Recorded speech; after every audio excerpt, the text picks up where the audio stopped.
regular season begins tonight at Target Field. The first place Minnesota Twins host the surging Cincinnati Reds in a critical 3-game weekend set. Twins have played themselves into the division lead, 1 game up on the White Sox, 2 ahead of Cleveland. Minnesota's magic number to clinch home field for the wild card series is 1 to wrap up the division title. The magic number is 3. The Reds are fighting for a playoff spot, currently the number 7 seed in the National League, thanks to being one of the best teams in baseball over the last week and a half. The Reds have not yet officially, though, clinched a postseason berth. Good evening on a beautiful evening from Target Field. I'm Marnie Gellner. The Twins right now control their own destiny, but the scenarios of who they could play and where they might end up, that is dizzying. I asked reliever Tyler Duffy about that today, and Duffy said the guys in the clubhouse are very well aware of all of these possibilities, but Duffy said we also know that if we take care of business, if we win baseball games, everything just falls into place. We got a pretty exciting weekend of baseball here at Target Field 2 in this 3-game series, so here is your series setup with the Cincinnati Reds. The Twins are in a pretty good groove right now at the plate, hitting bombas in bunches. The Twins have hit 3 home runs in 5 of their last 7 games, and that's usually a pretty good sign that the offense is clicking. They've also dominated on their home turf. In the month of September, Twins have won 11 of the 12 games they've played here at Target Field. They continue to be the best in baseball at home all season long. But the Reds come in here rolling. Cincy has pushed into the playoffs by winning 4 consecutive series and 9 of 11 games overall. Coming up, the Twins are clicking at the right time in every aspect of the game. A look at their September surge after this.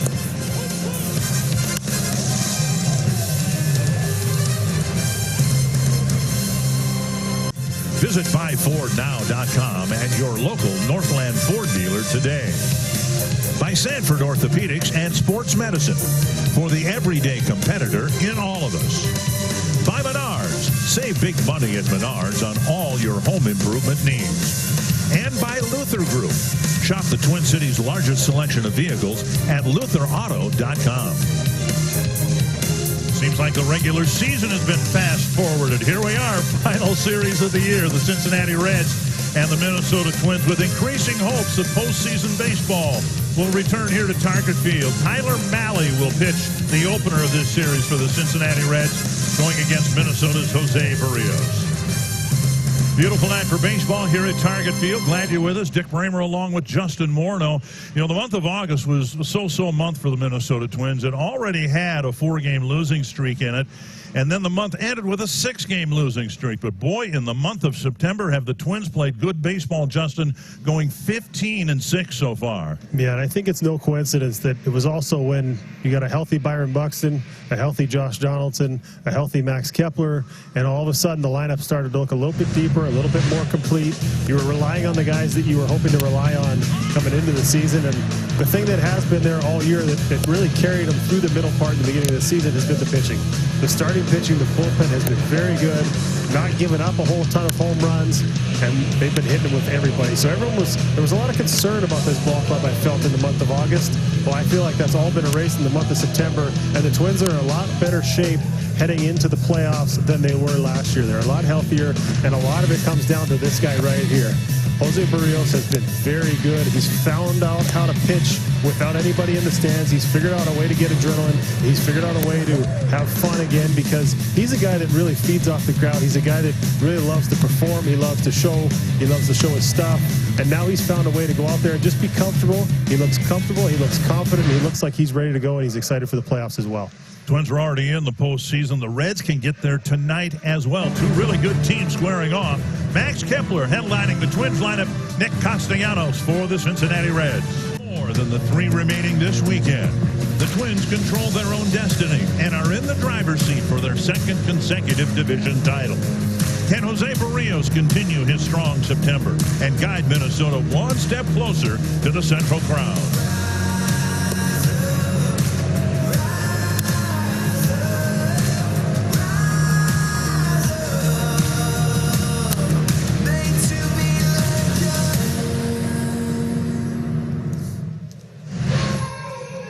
final home series of the regular season, and they are one game away, one win away from clinching the first home field for the first playoff round, which would start Tuesday here at Target Field. And the Reds are above 500, and they've already been helped today with the Brewers beating the Cardinals in the first game of a doubleheader.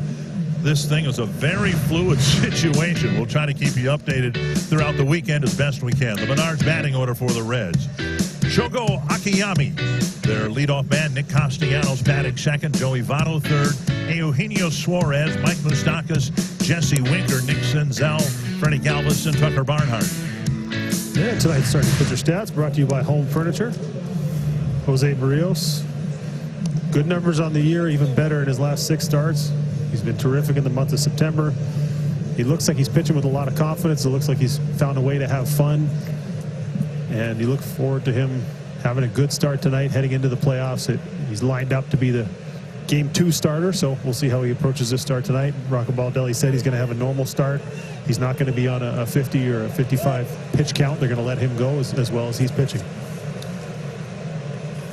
And the first pitch on the outside edge to Shogo Akiyami. Brought over from Japan. He's an on-base guy. Will walk. Hasn't hit as well as the Reds had hoped, but the Reds as a team haven't hit very well this year. Away, and it's 1-1. Yeah, their approach is very similar to the Twins, and they'll drive the ball out of the ballpark. They'll hit some home runs. Batting average not that high, but they're a threat in the batter's box. Twins have hit at a 242 clip so far this year. The Reds have hit at a 211 clip.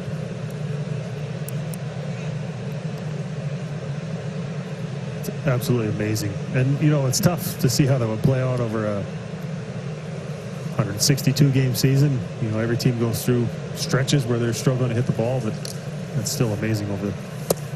Breaking ball. Got him, one away. Good start right there. Throwing strikes, locate his fastball well, and then able to get that breaking ball over in a good spot. Look, he was trying to go down and in with it and end up throwing a backdoor breaking ball, but ends up working out for him. Make a comp, I suppose, between what the Reds have gone through this year and what their in-state counterpart, the Cleveland Indians, have gone through. Cleveland's strength, starting pitching, and that's probably the Reds' strength as well. Both lineups have had a hard time scoring runs. Strike one now to Nick Castellanos.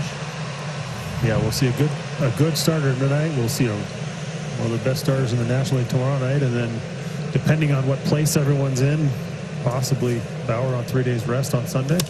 2 strikes now to Castellanos. A lot of familiarity here between these two and Castellanos.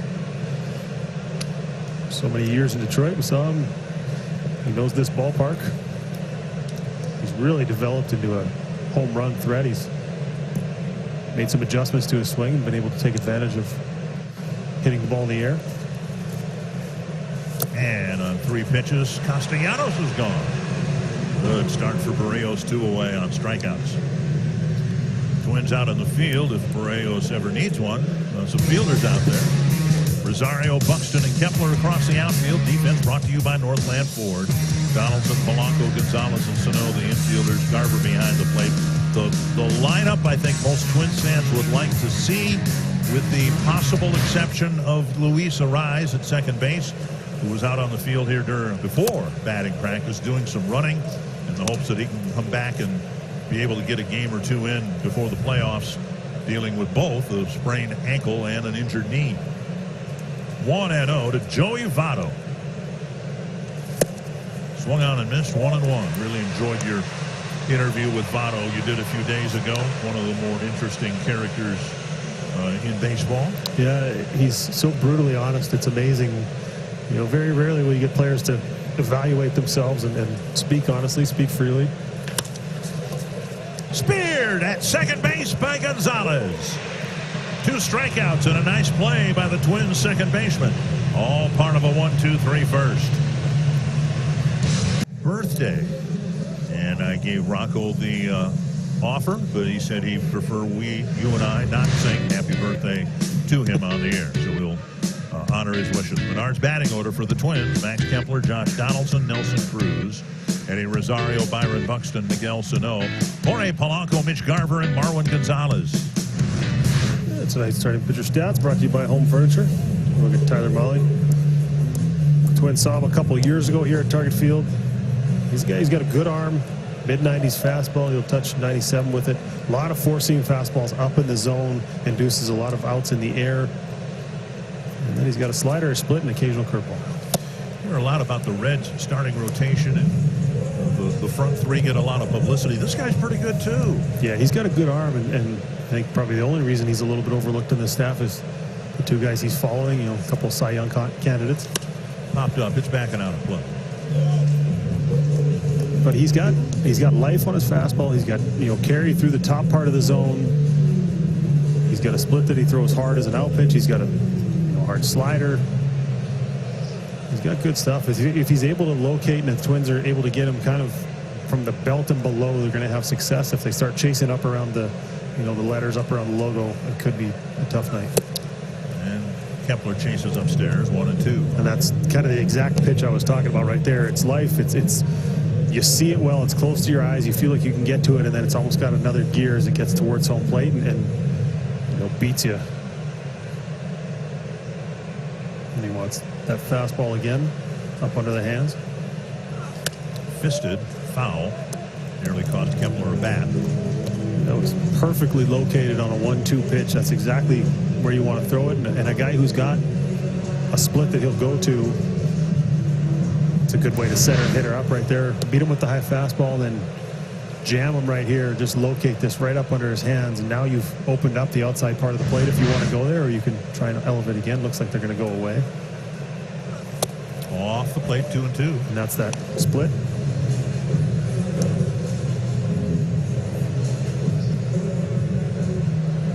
Kepler, Donaldson, and Cruz on the Twins first. Malley is 25 years old, turns 26 on Tuesday. And now 3-2. They appeal. No swing, says Laz Diaz. Well, this is a good sign, a good at-bat from Kepler.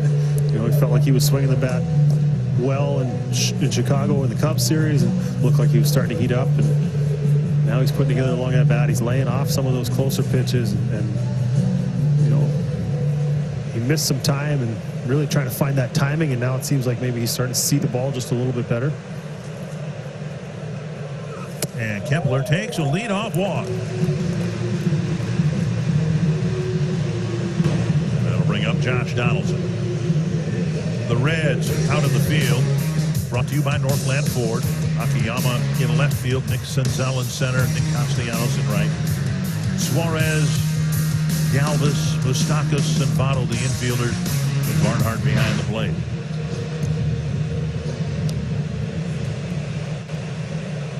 And Donaldson will hit with Kepler aboard.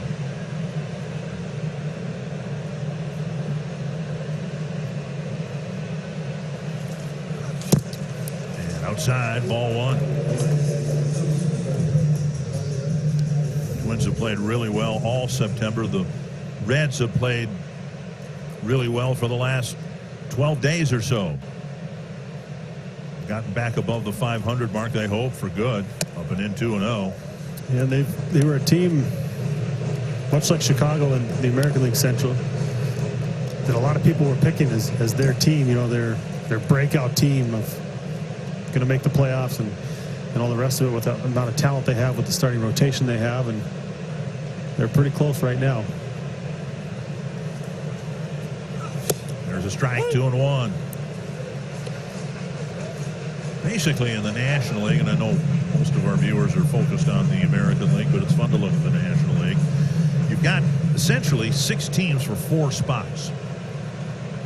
Atlanta's in, the Cubs are in, the Dodgers and Padres in. So 4 spots are open. Popped up behind first. Be a long run for Castellanos. And it's the second baseman, Moustakas, who makes the catch. Votto stayed in the infield, and Moustakas made the catch for the first out. That'll bring up Nelson Cruz, back in the lineup, missing a few games because of a balky knee. Our Sanford Health injury report. He's missed the last 4 games with a sore right knee. Yeah, in about a week with a couple off days in there and making sure he's right for the playoffs. And now you hope it didn't affect his timing too much. And like he was out here taking batting practice, before the day off, and he looked like he was pretty close. But you want to make sure that he's available to you for this series and hopefully a long October run. Just outside, ball 1. And he's such an important hitter in the middle of this lineup. He knows his strike zone. He makes you throw him strikes. He puts together good at bats. He'll take what you give him. He'll take that single to right if you let him, and he'll drive the ball to the ballpark. And now falling behind Cruz 2-0. I think the thing you worry less about with somebody who's been around as long as Cruz has, as experienced as he is, missing a week this late in the season. You get a young hitter who doesn't know their swing that well. Can be a concern, but he knows his swing so well. He knows exactly what it feels like when it's right. It's just a timing thing now. Cuts through a fastball, 2-1. So he might swing through that fastball. He might be a little bit late, and maybe the first few pitches, maybe even a couple at bats, but shouldn't take him too long to get right back to where we saw him before. He didn't play for about a week.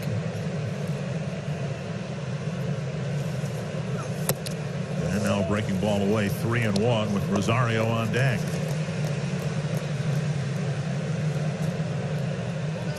And Malley wants a different baseball.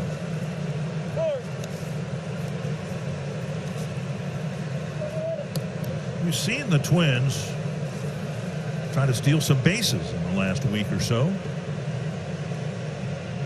Kepler at first with a 3-1 count. Cruz takes ball 4. He'll walk to second base with Cruz taking over at first. O'Malley with some control issues here, and a pair of walks in front of Rosario.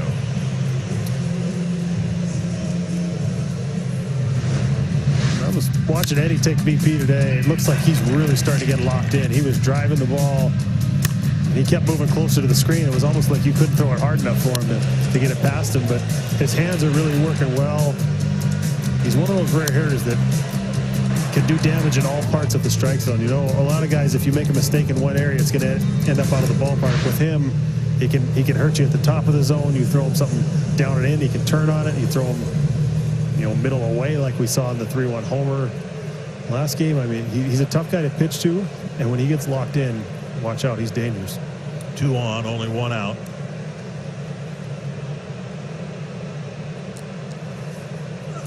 I've seen hitters do what Rosario's been doing lately, but never to the extreme that he has done it. You'll see hitters in batting practice maybe step in the front part of the box, maybe even have their front foot out of the box. The screen for the batting practice pitchers on the front slope of the mound at the edge of the dirt and the grass, and Rosario was almost out on the grass. It wasn't like they were taking anything off. He was taking BP at seemed like about 15 feet and hitting the ball halfway up the second deck. It was amazing to watch. Cut through strike 2. 2 out there. Twins would love to jump on the Reds early here in game 1. Yeah, anytime you get a leadoff walk, a no-out walk, and then free base runners with a lineup as dangerous as this, you really flirting with disaster. But he's managed to settle in and make a couple of pitches up in the zone to Rosario. See if he elevates a little bit more, trying to get him to chase right here. Liner over the glove of Galvis. Kepler to third base. He'll be held there. And Rosario, on a pitch that appeared to be almost neck high, drilled it into center field. That's amazing. I mean, he swung through the one that was belt high, but then was able to make an adjustment. He got a couple looks at the fastball. They tried to elevate. And that's what I said. He's one of those guys that he uses his hands so well that he can beat you in so many parts of the strike zone. And he did exactly that right there. And, Kepler heading back as he should have been. That was a good job of base running right there, knowing where the defenders were at behind him. Line drive, he freezes. He almost caught that ball. Now you got the bases loaded with Buxton up there. And chance for a big inning to start this ball game. In the case where Buxton's speed comes into play here, the Reds will try for a double play grounder, but almost have to be a bullet hit at somebody for the Reds to turn a double play. Interesting to see this. Almost the opposite of how we've seen the Twins play this. Infield back. Buxton fouls it. 1 strike. But this is more of a traditional way of playing defense. You know, what we've seen throughout the course of baseball is early in the game, you know, you play back, you try to avoid the big inning, you don't let those soft ground balls get through. If you pull the infield in, they've got the infield all the way back, even at the corners. But with the way Buxton runs, it's going to be very difficult. This is more to prevent 3 runs from scoring than it is to turn a double play, I feel like. And now in there for strike 2. Good take right there. Buck knows it, not his pitch. But instead of 1-1, now he's 0-2. Why is that a good take? It wasn't a strike. If he swings at it, he's going to break his bat. And if he hits it back to the mound, that's really the only place they're going to stop that run from scoring. So 0-2 to Buxton. A foot outside. You know, I'll take a look at tonight's Pizza Ranch for the win. Control your destiny. Twins are able to win. They'll be at home for the first round of the playoffs. 2-2. They talked to, you know, Marty talked to Duffy before the game and asked him, and he said, yes, as a player, you go through all the scenarios. Who are we going to play? Where are we going to go? Who are we going to match up with? And really the only thing that they can control is how they play tonight. And if they win this ball game, it really makes things a lot easier for them.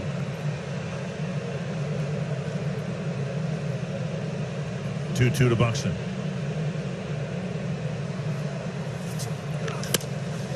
You know, one thing that we saw from Byron last year and through the injuries he's had this year, he's done a nice job cutting down on his strikeouts. His strikeouts now at this level are roughly what they were as a minor leaguer, which is 1 out of every 4. But he was so often last year, or not last year, but prior to last year, when it got to be 2 strikes, the at-bat was pretty much over with. We'll see what happens here. Another 2-2 coming from Malley. And he swings at a breaking ball and strikes out 2 down.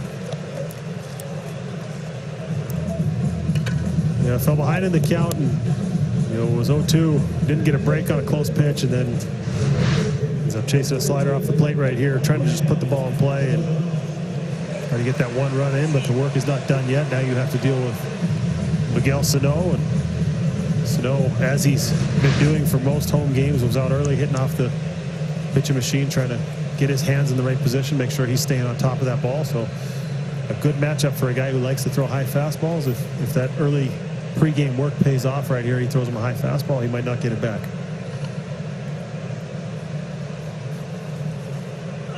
Big cut on a breaking ball.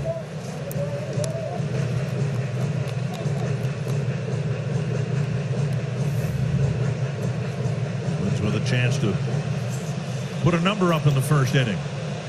With the bases loaded and 2 down.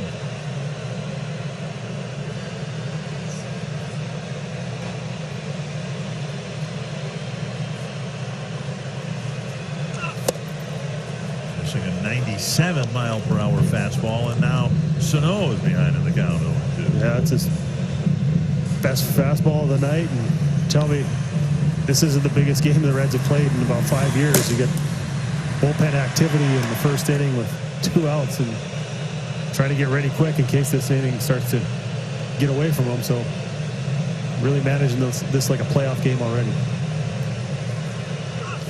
Just away, and now the 29th pitch of this first inning for Malley. You know, it's funny.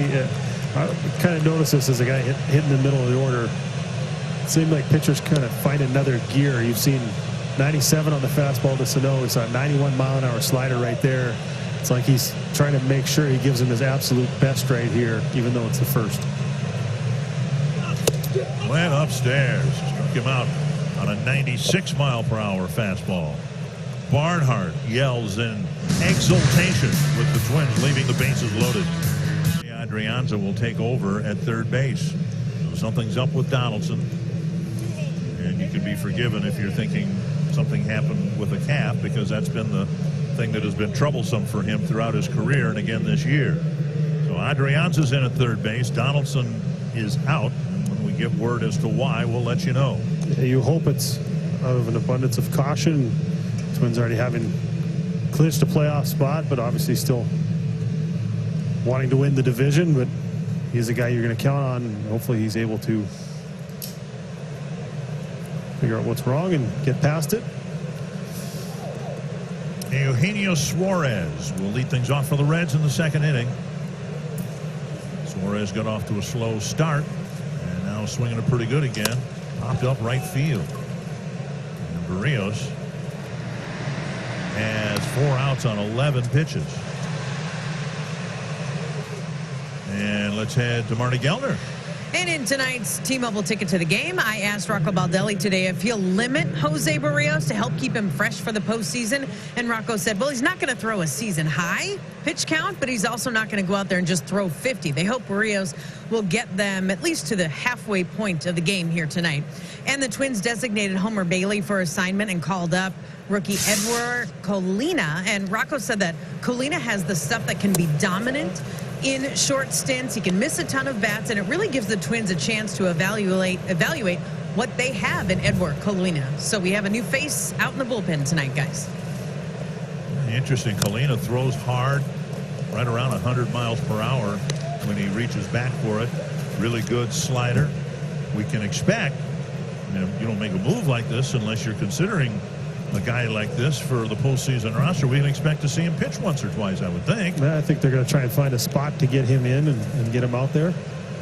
Fouled back. At the same time, you're going to want to keep your other relievers fresh with the day off yesterday, and you're going to want those guys to be involved moving forward as well. So interesting to see how he's used and how often he's used over these last 3 days, and if it's truly an audition for the postseason roster. But he's got the type of stuff that plays really well in the playoffs, and also on top of that, the fact that whoever they're facing hasn't seen him, so he's also got that, the unknown. You haven't seen a pitcher, it's hard to get a read on him. Busted bat into center, and Gonzalez makes a great catch in right center field. Marwin Gonzalez has made 2 really nice plays here in the opening innings. Well, he must have heard you say that you wanted to rise out there. He made a fantastic catch at the end of the last inning, and then he goes a long way for this ball. This looked like a hit all the way. Moustakas got beat, got jammed, broke his bat, and Marwin ran this down. This is as far as you'll see a second baseman go from where he was playing to actually catch a ball. Terrific play. Touchdown. 2 down, and here's Jesse Winker. 15 pitches, 5 outs for Barrios.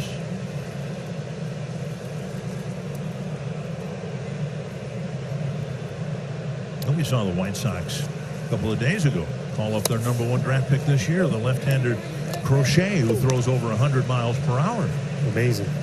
And so, yeah, if you've got a power arm and you've got an extra round of playoffs that you've got to fight through to get to the World Series everybody wants to get to, all hands on deck. Yeah, and you know, the trade they made for Maeda, they lost a power arm like that.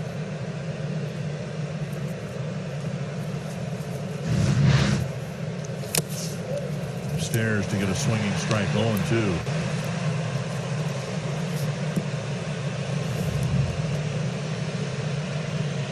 Yeah, you know, we saw Gratterall, a promising young arm who's throwing, 100 miles an hour, but you had to deal from a strength to add to your starting rotation. Then you've got guys like that coming as well. Fastball away at 97. Colina, very similar skill set, obviously 2 different guys, but both throwing in the upper 90s to 100 miles an hour, power stuff. And you got him, and then Alcala also a power arm out there. So you've got some younger arms, so you were able to trade Brusdar Gratterall. Pushing low, 2-2. And I think you'd make that trade today if you had the choice to see how this season's played out for Kenta Maeda. Slated to be the Game 1 starter in the playoffs, and he's been dependable. He's been fantastic every time he's been out there, and a real nice addition to this Twin staff. And I think it's also taken a little bit pressure off of Barrios. He's been labeled the ace since the day he got here, basically. Put a lot of pressure on him before maybe he was comfortable enough to settle in and become himself and know who he is as a pitcher. And all of a sudden you have a guy like Maeda, and then you have Barrios, and they don't really care who's labeled the ace, but when you have other guys on your staff pitching well, I think you learn from them, you feed off of that, but also you understand that you don't have to be perfect when you've got other guys you can count on. So it's been a good sign to see Barrios take these steps forward as well. He missed outside. He lost him. 2-out walk to Winker, and that'll bring up Senzel. Well, the whole business of being an ace, see if you agree with me, that's something that is achieved. It's not, you're not anointed as such. And to your point, in the case of Barrios, from the time he first came up here, the Twins were looking for an ace, and he was labeled as such before he really earned that title or developed into it. I think there was so much, anticipation. He's one of our guys. He's going to be our next, big starting pitcher. He's going to be the guy that's going to save the franchise. Well, no one player saves a franchise. It doesn't work that way. You need to develop. You need time. Breaking ball in there for a strike. And now you see he understands who he is. He's comfortable using his four-seam fastball. He's comfortable using that sinker. He's always had that good breaking ball. He's really refined his changeup. He's developed into the pitcher we see today. And yes, I think a lot of people would be comfortable calling him an ace now, especially the way we've seen him pitch over the last 6 starts. And you look at the Reds, and who would you deem their ace? Bauer, Castillo, Sonny Gray? They got 3 options there. They'll all argue about it, but right.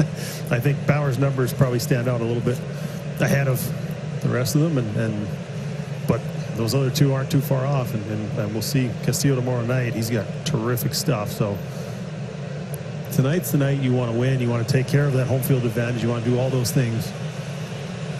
And a strikeout ends the inning. The 2-out walk does no damage. Rocco, we love you so much. Go Twins, baby. Well, maybe we'll be able to get his parents a Twins robe. You think that's a Rays that robe, looks right? a lot like Rays colors for me. It's the thought that counts, right? Yeah, well, he had the Twin shirt on underneath, so that's good to go. That's good to see. That's fun there. Fastball inside to Polanco. He'll be followed by Garver and Gonzalez. Twins would like to create a little more congestion on the bases against Tyler Mahle, who looked over his right shoulder and saw activity in the Cincinnati bullpen in the first inning when he walked 2 of the first 3 batters. And 2-0 now to Polanco. You wonder how much that's going to affect how deep he pitches into this game. That's a high pitch count, high stress first inning, bases loaded jam. He really unloaded the tank on Sano with the fastballs and the sliders, and he kind of gave it everything he had.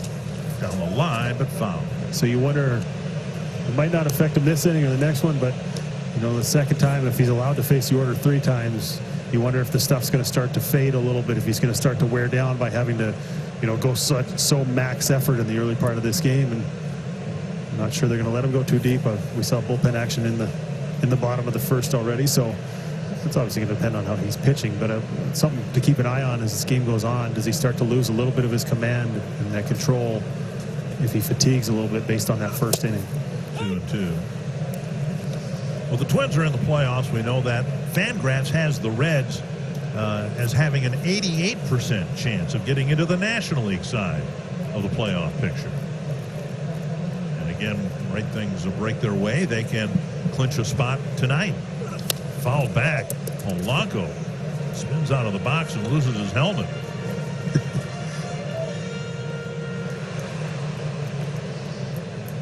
2-2. You say sometimes the expression, you're swinging out of your shoes. That time he swung out of his helmet, but I mean, that's the reaction of a guy who got a pitch to hit and knows he missed it, but hopefully gets another one. High fly, center field. Senzel with the catch, 1 away. For Garver's at bat, it's Fan Appreciation Weekend, and we're giving you, the fans, a chance to win some Twins prizes. Enter the Fan Appreciation Sweepstakes for the chance to win various prizes, such as Twins autographed items or Twins jerseys. Sign up now and learn more at twinsbaseball.com/fan appreciation. Well, hopefully the person doesn't get that bag that's missing that salted nut roll that you took on your way. One time I walked through as they were loading up the bags, and I mentioned the salted nut roll, and a Twins employee threw me one. Yeah, so now somebody's bag is missing one over there. But as long as you enjoyed it, we're good. I did enjoy it. You know, you're kind of walking on thin ice as it is. You know, somebody mailed me a package of some pictures of the high school basketball tournament that I did back in 1981, and it's a picture of me in the program. And so, I've had a long career, been very lucky, and so I thought, well, I'll show my partner that. And so I said, hey, Justin, look at this. It's a picture of me in the high school basketball tournament program in 1981. And your response was? That was the year I was born. Thank you very much. And same as Rocco Baldelli. Up to Garver, and it's 1-2. I said, this is going to happen. The longer I'm up in the booth, the more I'm going to see managers that are younger than me. Yeah. But this one, and players that are older than me still playing, that's not going to happen much longer, but Nelson Cruz and a couple guys. But and Garver takes a call, third strike, 2 down. He's got, you're talking about Gray, Bauer, Castillo, but this guy's stuff is right there with him. Well, he threw a ball and nearly conked him in the head. Well, because they threw the ball around on this strikeout, as we've seen throughout this year, if the catcher throws it down, then too many infielders touch the ball. And this thing just perfectly located, ran back right on the black away, and he threw it around the infield, and the third baseman wasn't paying attention, tried to throw it to his pitcher, and he was throwing the ball very well. The last guy you want to hit in the head when he's not looking. 4 in a row with 3 strikeouts set down, and now a breaking ball and strike 1 to Marwin Gonzalez. Well, I'm sure it's happened, but honestly, how many managers in contemporary baseball have 2 players on the team that are older than he is? You got Nelson Cruz and Rich Hill that are both older than the manager. And me sitting up in the booth younger than the manager, so there you go. And younger than those players as well. So, yeah, that's a testament to those guys and the work they put in. But, yeah, I'm sure it's pretty uncommon to have players older than you. I don't know how you sit them down and have a talk with them in the office, and not that you ever really need to sit either one of those guys down and talk to them. Right. They wouldn't be in the game still if they were a problem. But yeah, it's interesting to see. But you hopeful that experience pays off in the playoffs, and we've seen it pay off with the younger players around Cruz, especially Sano, the impact he's had. Big pop up right side. Moustakas struggling with it a bit. Actually, that's Galvis over in short right field making the catch. To you by UCare, offering Medicare, Medicaid, and individual family plans.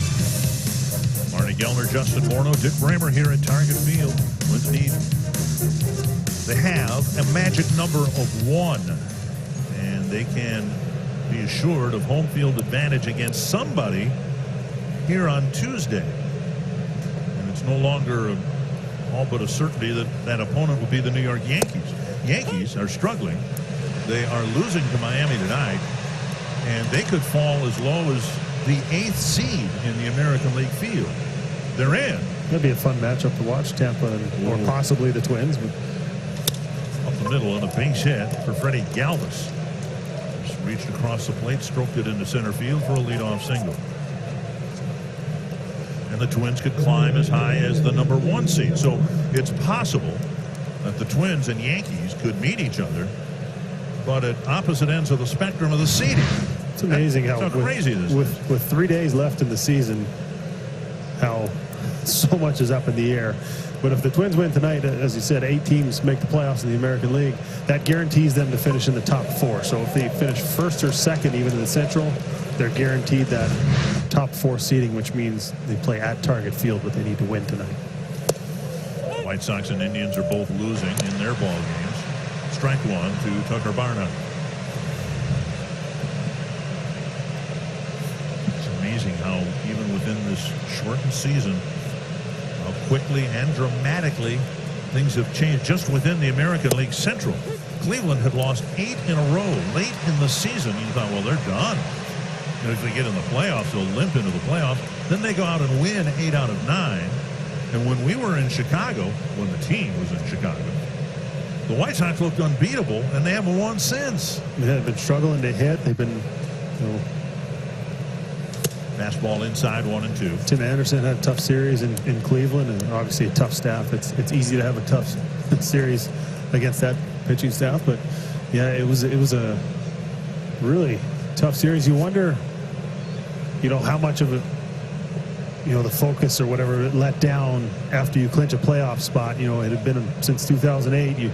Are you just happy getting in, and or how much of it is the pressure of playing a team that's been there, a team that's been in the World Series recently, a team that's been very good at the top of the division for a while now, and a lot of those same guys that have been through those high pressure games, those big games that mean something, and Cleveland really looked like the better team in that series.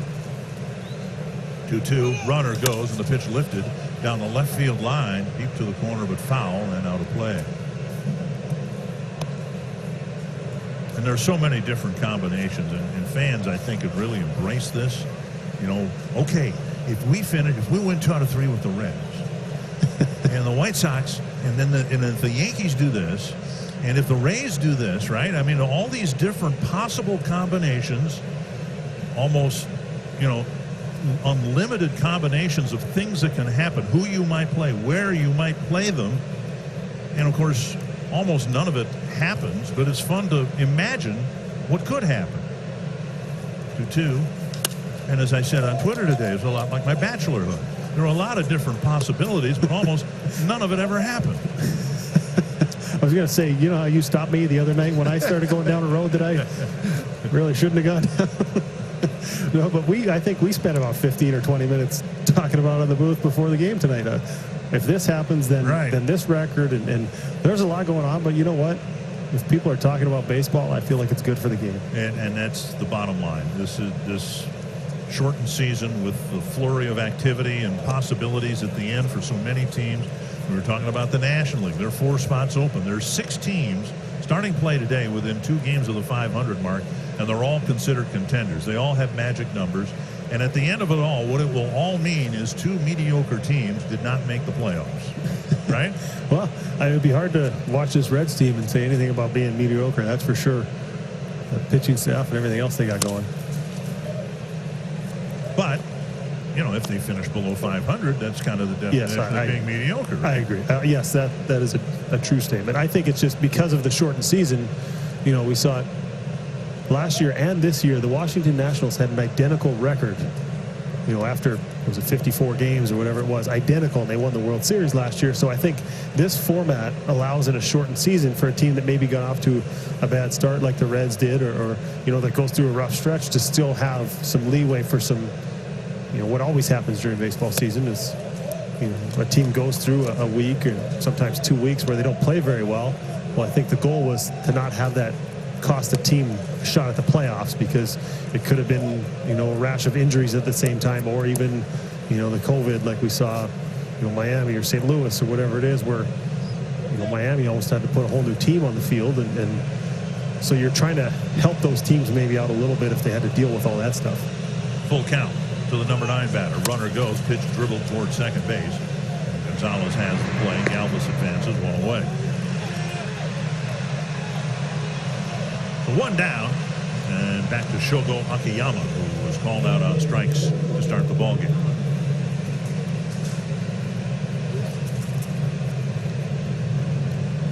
As the postseason is right around the corner. Right now, the Twins team is so much better off than they were a year ago because of how well they're pitching. By the time we were just a few games away from the end of the regular season last year, Michael Pineda had been suspended. Martin Perez and Kyle Gibson were struggling. Just on the pitching side now. And Dominic had been throwing the ball great, but he was, as almost inexperienced as you could get at that point. He started the year in the lower minors and made his way to the big leagues and did a terrific job, but was also counted on to make a playoff start in Yankee Stadium. So a real tough situation for a guy with not a lot of experience. And we saw him handle himself very well last year. But yes, a little better shape at this point with the depth.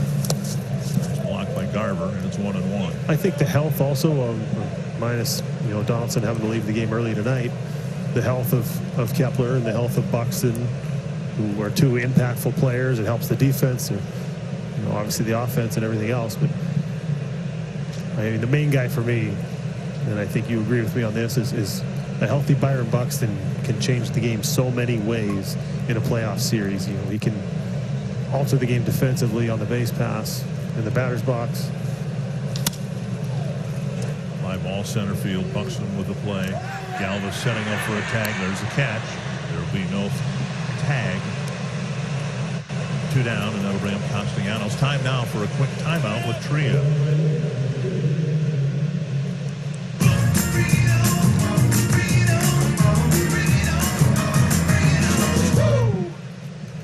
Well, we've got confirmation as to why Josh Donaldson left the game, and again, it was the right calf issue that put him on the injured list earlier this year, but they are describing it as a cramp. So on that basis, the hope is it was a precautionary thing and nothing more than that. But what it will do for Donaldson for the remainder of this series is anybody's guess. 2 down, runner at second, and here's Castellanos.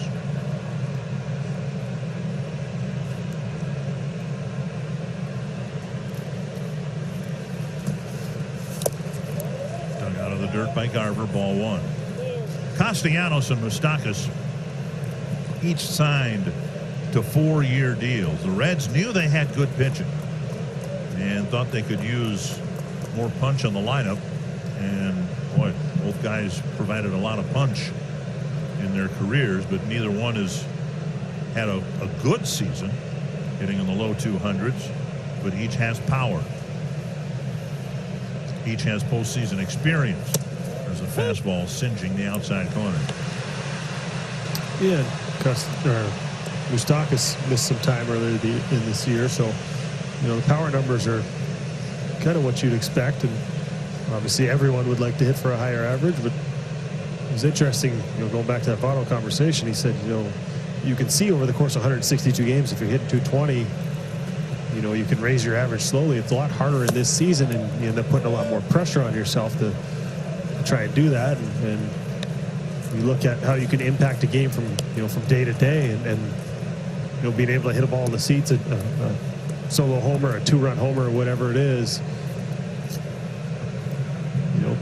You can have an impact with one swing of the bat, as opposed to going up there and trying to hit 4 singles and you get nobody on base. And, really, you can change the outcome of the game with one big swing, and I think that's what you're seeing a lot of now is guys just, I wouldn't call it an all or nothing approach, but they're really trying to do damage with every swing they take, and the result is a lot of outs in the air, which leads to a lower batting average, but it also leads to big home runs and more strikeouts. But it's a challenge, a balance of what to play for and how to find it in today's game, because as we see with the Twins, second in the American League in home runs and first place in the American League Central. And it's a way to turn a game around in a hurry. And I've used this a couple times as an example. That Cleveland series, when they strung together, 5 or 6 hits to score 3 runs, and then the Twins 3 hits, and all of a sudden they were leading the game, and because they all left the ballpark. So it's a tough way to live sometimes, because when the home runs go away, it's hard to win. But when you're hitting them, it's a way to score runs very quickly. Off the plate now, 3-2. First base is open and Votto's on deck. Yeah, what do you do here? You got him to fish at your breaking ball, his last time up, and he showed you that he was going to chase. He's willing to chase. He was taking a big swing, and see if he makes an adjustment with a runner in scoring position right here. If he forces Barrios to throw the ball over the plate, or if he takes that same big swing we've seen him take.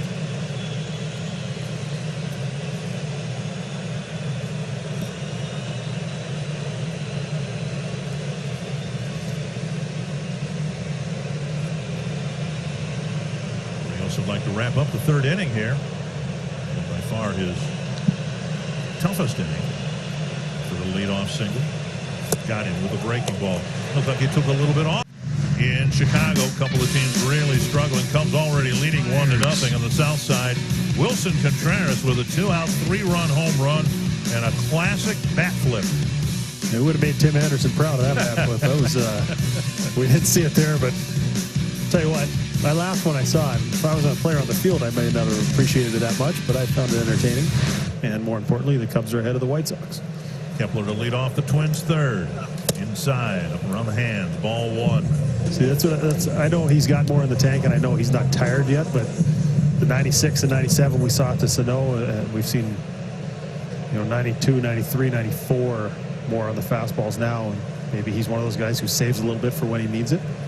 Check his swing, and it's 2-0. That's that 94 right there, but he does have another gear, and I think this is something that I was watching MLB Network and watching Smoltz talk about pitching, and how I think him and Pedro Martinez were having a conversation about it, how they would try and save something for big at-bats or something later in the game, or a certain part of the batting order, and whether he was doing that or he was just understood that he had to throw his absolute max effort best stuff to get out of the first inning with the bases loaded, and he reached back and he had something extra there. 2-1 to Kepler, and now 3-1. Malley, Kepler, and Cruz in the first inning, but managed to leave the bases full.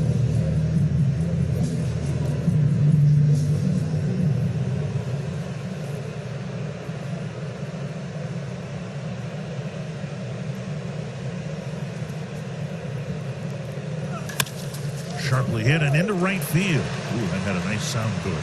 Yeah, dude. He 106 miles an hour off the bat. He got the barrel to it. And this is what I was saying the other night about Kepler. When he's swinging the bat well, he's not necessarily one of those guys that has to be driving the ball to the other gap to know that he's going to start to heat up. For me, it's just the sound and how hard he's hitting the ball and not worrying about where it goes. Listen to this. I think it sounded even louder up here in the booth than it did on my headset. It was amazing. But that's, to me, a sign that he's really starting to see the ball well. We saw him lay off some close pitches. He took that 2-0 slider. He knew it wasn't something he wanted to hit, and then laid off the 2-1 change, and then got a fastball and squared it up. Adrianza's first at bat following back. Now, I remember you, at least for most of your career, you were a maple bat guy, right? Were you ever ash? No, maple, and then actually the last couple of years I switched to birch. Okay. Well, since I brought up the subject of how it sounds, does it sound any different if you use maple or ash or birch? I think if you barrel it, if you hit it off the good part of the bat, maybe it's a little louder with maple, a little harder wood, but I think it kind of feels the same. It's almost like you don't feel it at all. It just kind of disappears. But yeah, I think maple may be a little louder. One strike to Adrianza. Donaldson left the game with a right calf cramp. Played one inning, had one at bat. Now Adrianza takes up high, and Kepler dives back safely.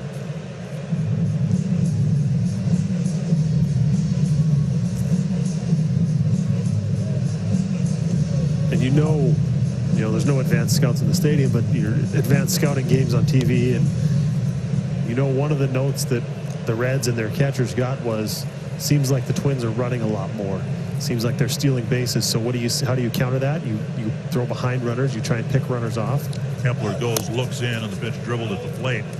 Might have been a hit and run there with Kepler taking off and peering in the entire time.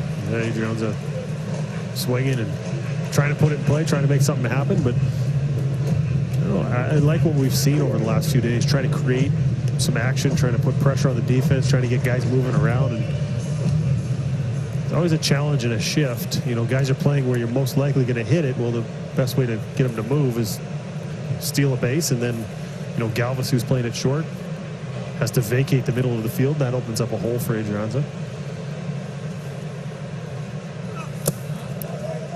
Down and in, 2-2.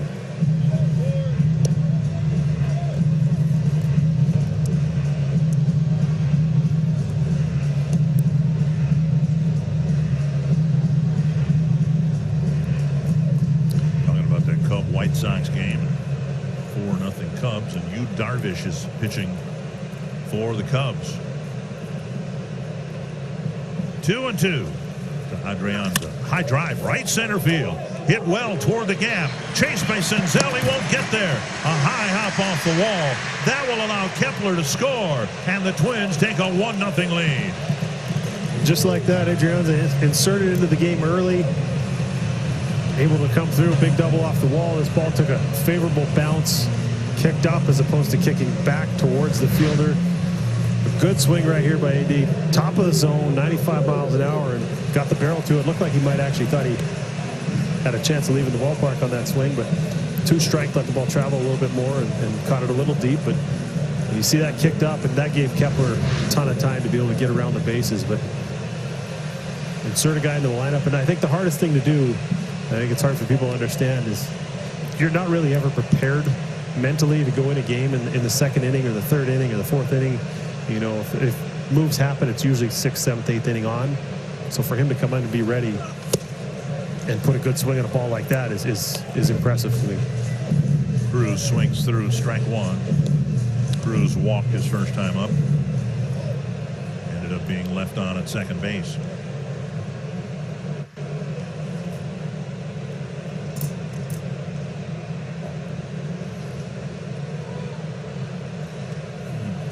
Cruz with a knee issue that kept him out of the lineup for a few games, and Twins trying to play it cautiously with their 40-year-old designated hitter.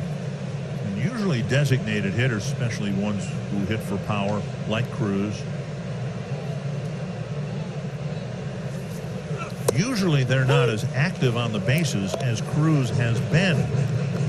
So he's not only leading the team with 16 home runs, he's also leading the team hitting .314.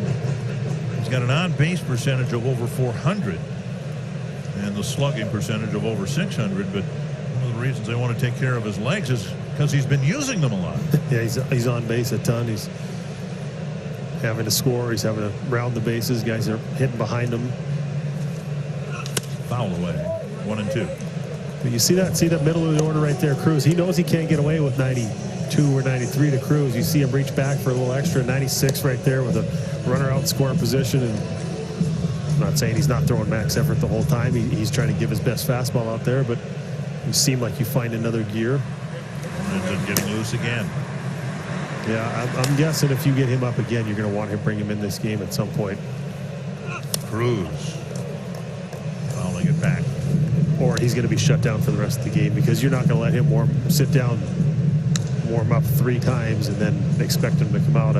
You know, that's one of the things that they've really tried to do for guys down in the bullpen. And, you know, if a guy pitches in a regular season, if he pitches in 60 or 70 games, I mean, you get him up 100 times. That's asking a lot. So in a short season like this, this will probably be the last time he warms up if you're going to use him.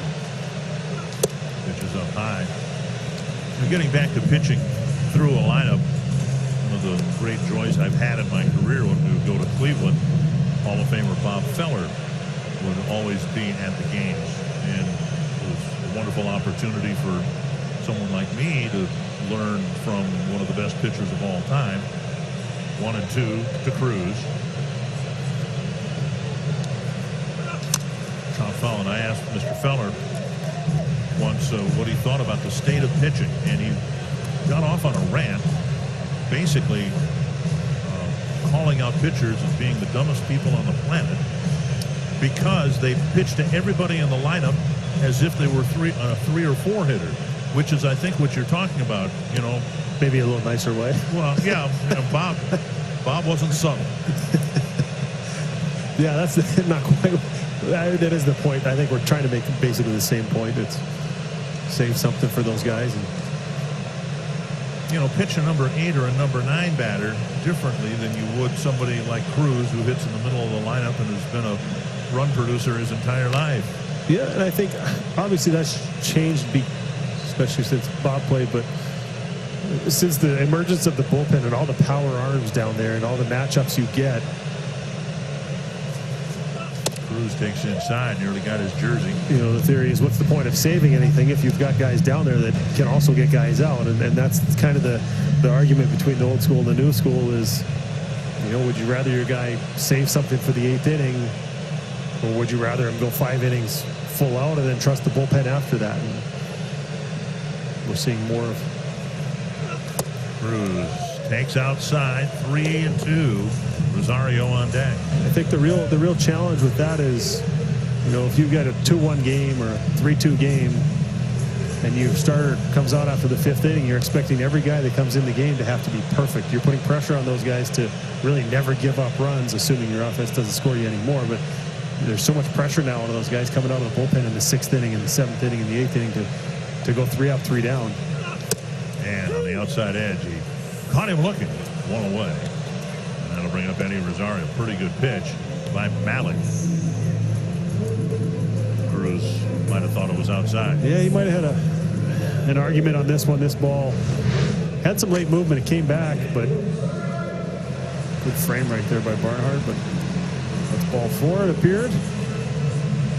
He's been around the strike zone for the most part. The height was good. It was whether or not it caught the corner, and it didn't catch the corner of our box. Well, such an important call because the difference between strike 3 or ball 4. Thank you for your support all season long. Thank you for your continued support throughout the season. We know you guys can't make it to the games, but we know you're supporting us from home. Hey, Twin fans. Thank you for supporting us and watch the game every day. Thank you for everything.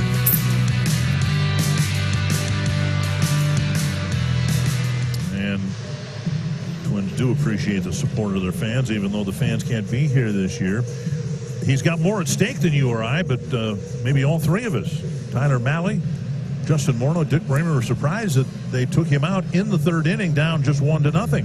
Yeah, it looked like his stuff was still there. He's only given up 1 run and 3 hits. Fastball looked like it was still there. He still had a good velo, mid-90s. But there's Eddie Rosario with Adrianza at 2nd and 1 away. Lorenzen's got a good arm, but sometimes his control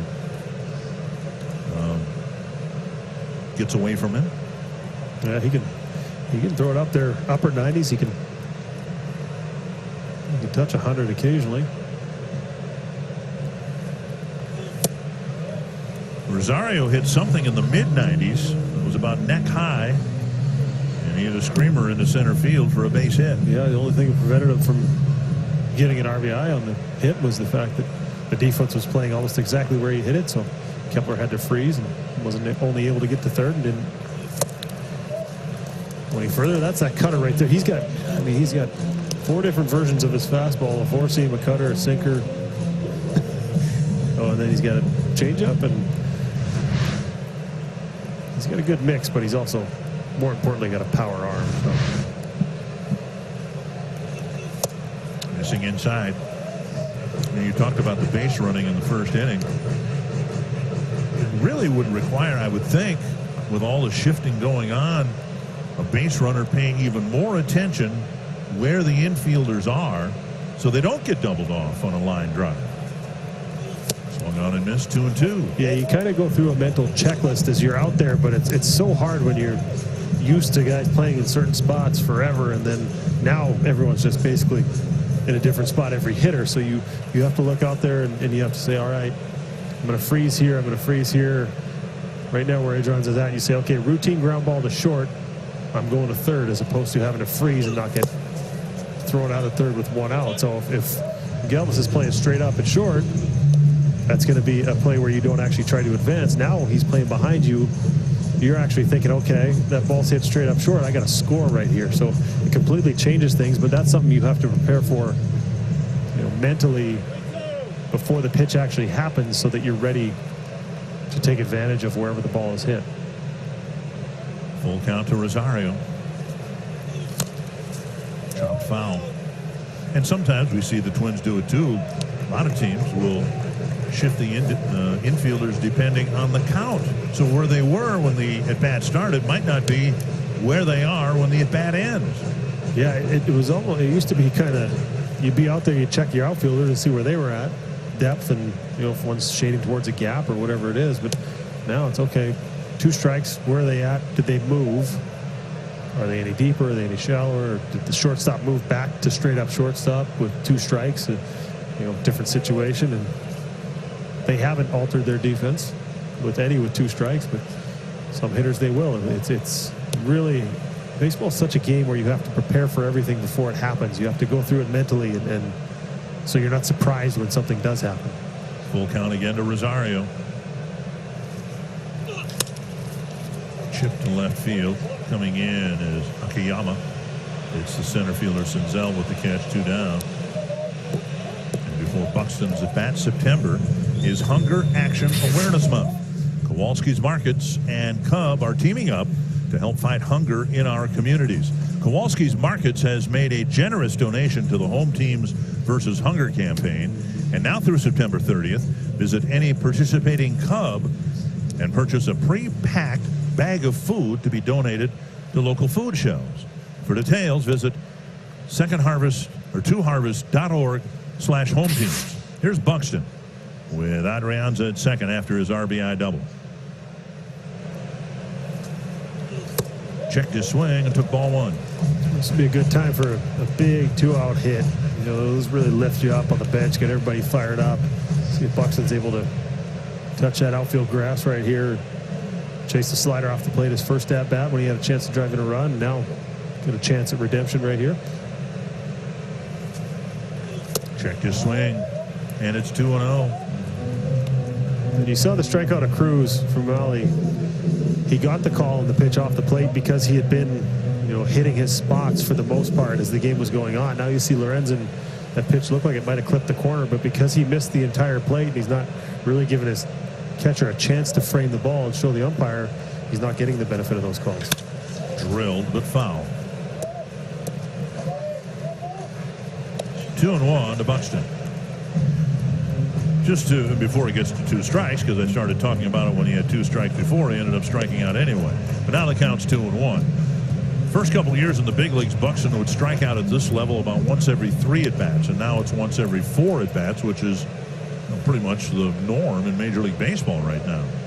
So he has done a better job. Time called.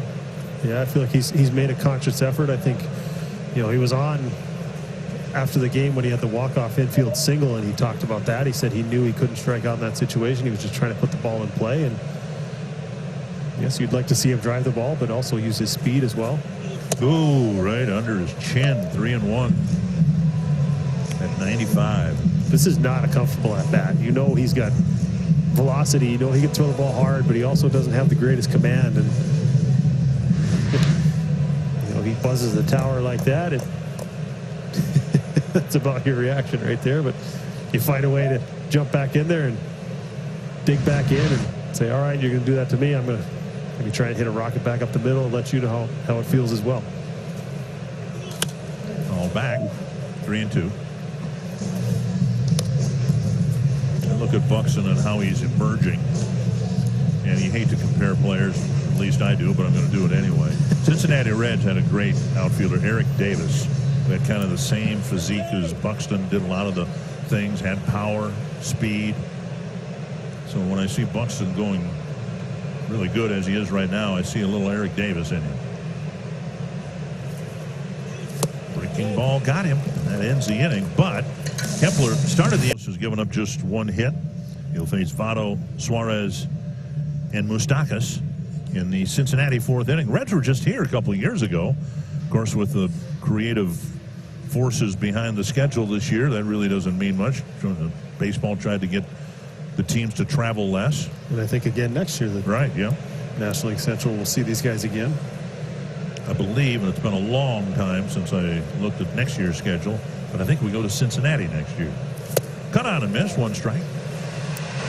That's kind of one of the things that he said he'd like to do is hit for more power, and he stood up a little more upright. He's had that leg kick going and trying to create power. Watched him take batting practice today. He hit about 8 or 10 balls into the bullpen, so really focused on that. Inside a ball.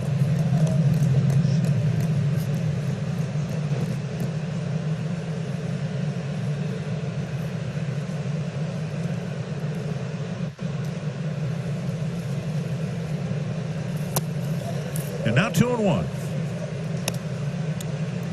Votto draws a lot of walks. For a while, he was the leadoff man for the Reds because of that. And they move Akiyama into the leadoff spot. Votto to third. And the results in both spots have been encouraging. Checked his swing, 3-1. Yeah, he's a guy who's led the league in on-base percentage 7 times. His career on-base percentage well over 400. He's you see how it makes sense to want to hit him lead off, but at the same time, he's got unique skills. He's able to put the ball in play, and with runners on base, it's a good trait to have. And he takes a walk to start the 4th inning. Second inning in a row where the Reds have gotten the leadoff man on. Let's get caught up with window concept. Jose Barrios has been very good. Sailed through the first couple innings. Life was a little bit more difficult, but still able to work out of it. He's had his good breaking ball working. And Adrianza had to come into the game to replace Donaldson, who left with a calf cramp, and immediately he comes through, hits a double off the wall. Kepler was able to score from first, so Kepler a hard hit ball, Adrianza a hard hit ball. The Twins have a 1-0 lead, and they're very good when they play from in front. Foul back. Suarez had some shoulder surgery during the offseason. Struggled a little bit in spring training, but in summer training gave all the appearances of being fully healed, ready to go, and then he got off to a slow start. 49 home runs last year. It's incredible. Strike on the outside corner. But now you played in that ballpark. That's a home run hitter's haven, is it not? It's a great place to hit. I think it's a good place to hit home runs, but because it's one of the smaller ballparks, it's also one of the harder places to hit for average. And you see a lot of these Reds hitters coming right at you, Justin. Right at you. I wanted no part of that. That was not the reaction I expected from. Man, you bailed full time. I told you, every time a ball comes up here, I want no part of it. I saw too many balls go into the stands, and people break fingers and everything else. So I don't need a souvenir. 2 strikes. Liner to Adrianza. Yeah, I suppose if you've got a American League MVP award sitting in your mantle, what is a foul ball in a regular season game going to be? Well, this is, I guess, what I could have done. What Adrianza did here is hard hit ball at 107 miles an hour, quick reaction. That ball had a little topspin to it too, so nice play right there. But yeah, I was panicked right there. I was getting out of the way. I could see the topspin on that ball, and you could just see that ball. You know, can't really afford to get any uglier. So here's Moustakas. Well, the Twins were nice enough before we ever started doing this to put some plexiglass between us, and you must have thought it was like, you know, the boards and the glass in hockey, because you shouldered into the glass and it moved on you. It's a good thing there's wheels on my chair. So back to what I was saying about Cincinnati having a hard time hitting for average. The infielders play a little bit closer, so you don't get a lot of those bloop hits. It's the exact opposite reason why you see a lot of batting champions in Colorado is the field's so big. There, it's kind of the opposite. High and deep to center field. Buxton going back. He's at the wall leaping, and it's gone. A home run. Mike Moustakas with a 2-run home run, and the Reds take the lead. And a leadoff walk. Votto comes back to haunt you. The Twins were not able to score their leadoff walk in the first inning, but Votto able to get on base, and then Moustakas takes Barrios straightaway center. Buxton made a great effort on this ball. He was shaded Moustakas a little bit towards left center. Maybe the only reason that he wasn't able to get there before that ball got there and have maybe a little better chance. But it's kind of, as you see him there, see he was closer to that 411 sign than he was the 403. And if he was playing straight up, I think he might have had this ball. It looks like it hit right off the top of Oh my, yes it did. Right, your defensive lines where they're most likely to hit the ball, and unfortunately, it didn't work out that time. It ends up being a 2-run homer. Winker, the batter, drew a walk against Barrios his first time up. In there, first strike. 1-1. Winker drew a 2-out walk that was left at first base when Barrios struck out Senzel. 1-2. No, we've seen it from both sides. We saw it in the strikeout of Cruz. We saw it, you know, right there to Winker. He's giving 2-3 inches off the outside part of the plate. And the hitters might not agree with it, but as we say anything, it's been consistent, even if you don't appreciate calls being, as long as it's both ways, I guess you could live with it. Missed the inside edge with a breaking ball.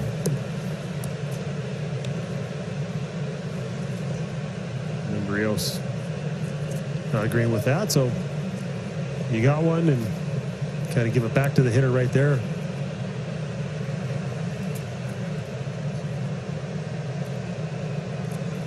Two and two.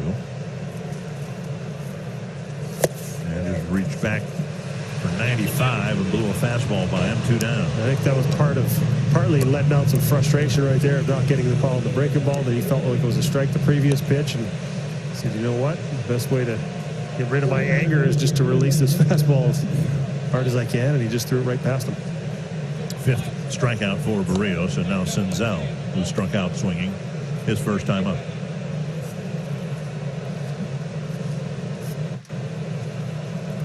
It's amazing. 61% of their runs scored by Homer, but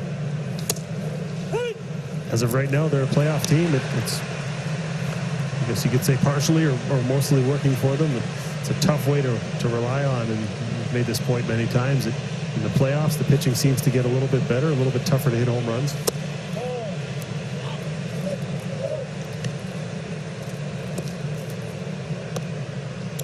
The Blue Jays beat Baltimore 10-5 after clinching a playoff spot last night.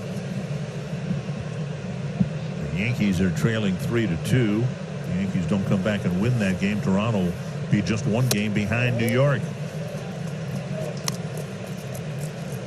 2-1.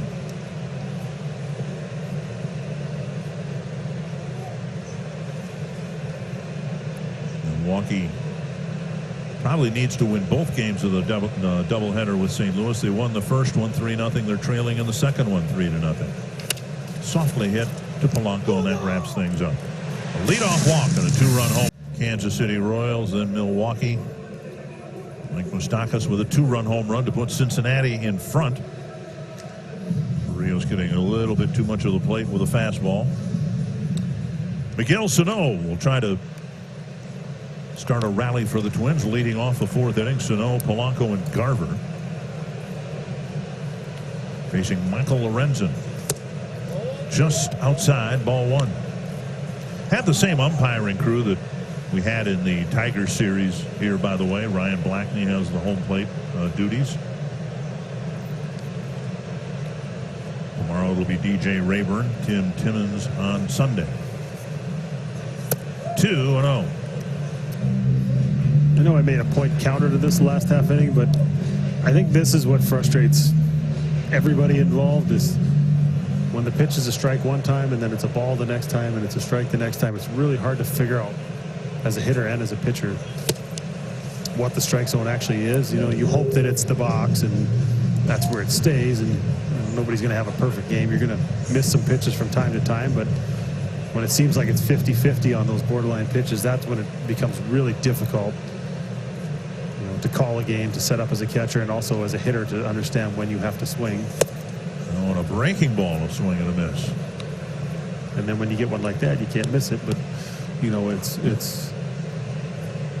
that's where I think you see a lot of the frustration from hitters. It's yes, occasionally you miss pitches, but when half the time it's a strike and half the time it's not, and it's in the same place, that's when it becomes difficult to deal with.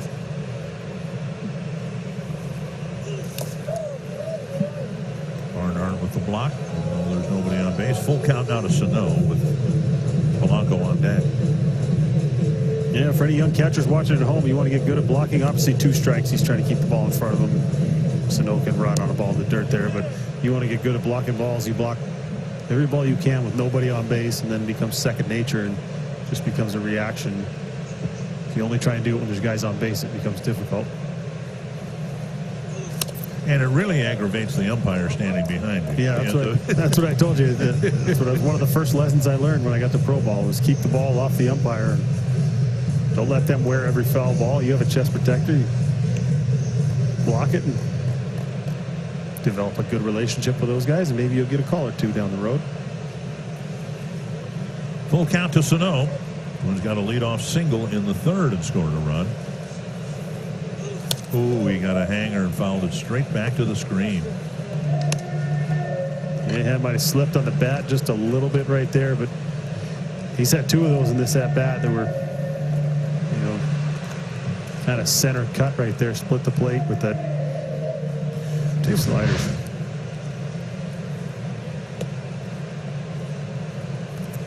That one's one of those ones that almost, he was fortunate that didn't break as much as he wanted it to, because if it ends up having the normal tilt and we're going through the strike zone, and as opposed to just kind of backing up and staying up in the zone, if it goes where it's supposed to, I think where Sano was anticipating it to, it ends up in the seats. Another 3-2 to Sano. Get himself another slider as well. Beaten foul. When he went back to the on-deck circle, they've liberalized that a little bit. They never used to let you go back to the on-deck circle or leave home plate unless you crack your bat, did they? Yeah, it's one of those things, you know, it's kind of a judgment. I think it's turned into a judgment thing. And if you see a guy take a swing and his hand slip off the bat, then you go, all right, well, saves him from throwing the bat and somebody getting hurt, you know, ends up in the dugout or whatever. Doesn't really add that much time to the game. Popped up short right. In fact, barely on the outfield grass. Moustakas with the catch, 1 away. Download the MLB app to get in-game video highlights, live pitch-by-pitch breaking news, player updates, stat leaderboards, and much more. The Indians trailing the Pirates. They've got 1 hit through 7 innings. They trail Pittsburgh 2-1. White Sox trailing the Cubs 5-0. Yankees have tied the Marlins 3-3. That game in the 8th inning. Everything kind of playing out in the way the Twins would want it to, except for this ball game right here, the one you're in control of. That's a foul ball. Otto with the pickup. They had a brief lead in this game, and then immediately lead-off walk after your team scores, and then a 2-run homer, and now you're looking at a deficit. But I don't know if you look for a positive in that, the fact that the 2 teams that are chasing you are also losing, or if you look at it, go, all right, well, we could have a little separation here, and I think you'd prefer the latter.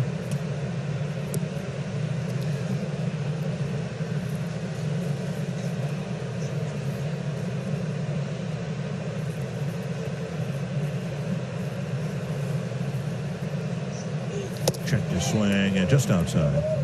Again, the Twins have a magic number of 1. If they win tonight, the Indians and the Yankees both lose, the Twins will have the only playoff round where home field really matters, in my opinion. The first round, they'd have that at home here at Target Field. Wouldn't know who the opponent is. Could be the Cleveland Indians. Could be the White Sox. Could be the Yankees. But they play as many as 3 games here. Could be Houston. Could be Houston. Swung on and missed 2-2.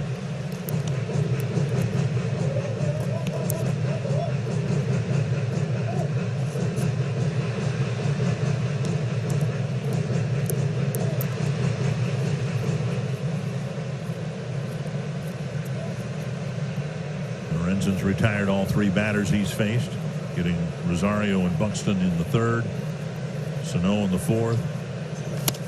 Off the end of the bat, and Polanco's hustling it out, and he'll get an infield hit, hitting it right off the end of the bat. Really nothing that Suarez could do about it. That's a rally starter right there. That's the type of hit that'll frustrate a pitcher and make a hitter feel good, and can get a team going. This ball had so much spin on it. I was actually surprised to see him barehand this ball. He hit it right off the end of the bat. That ball kind of took a left turn late. If that gets past him, Polanco may have a chance to actually continue on to second base right there, but it goes down as a base hit in the book, and in your mind it goes down as a line drive to left field. Here's Garver, called out on strikes his first time out.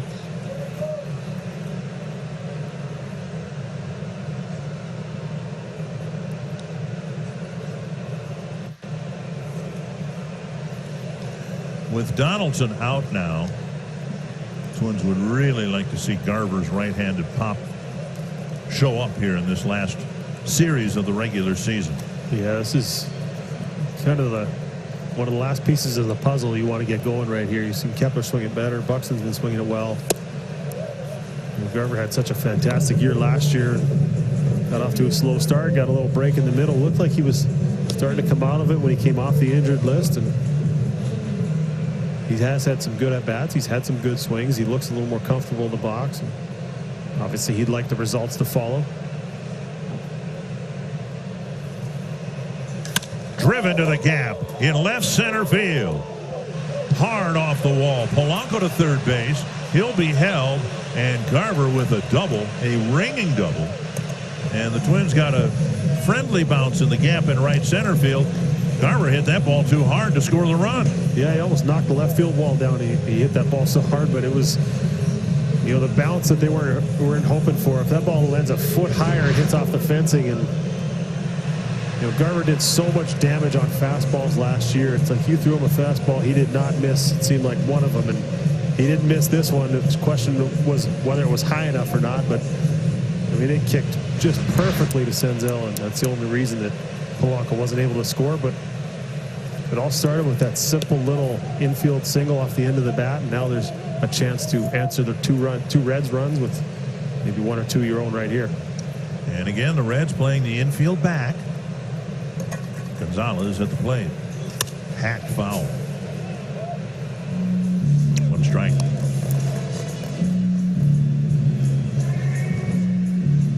Yeah, as we were saying, you know, the guy you want to get going took a perfect swing, got a fastball, center cut, didn't miss it, and a good sign from Garver. It was something he struggled with earlier in the year. And the more comfortable he looks, the deeper this lineup looks, the more difficult it's going to be to pitch to. Strike call, and Gonzalez behind in the count now, 0-2.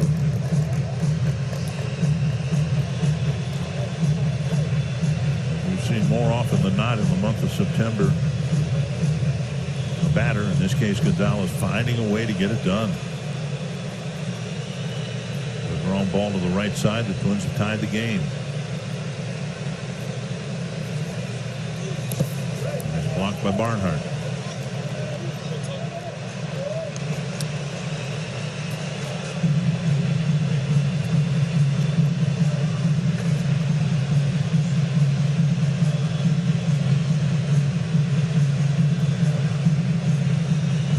One and two to the Twins' second baseman.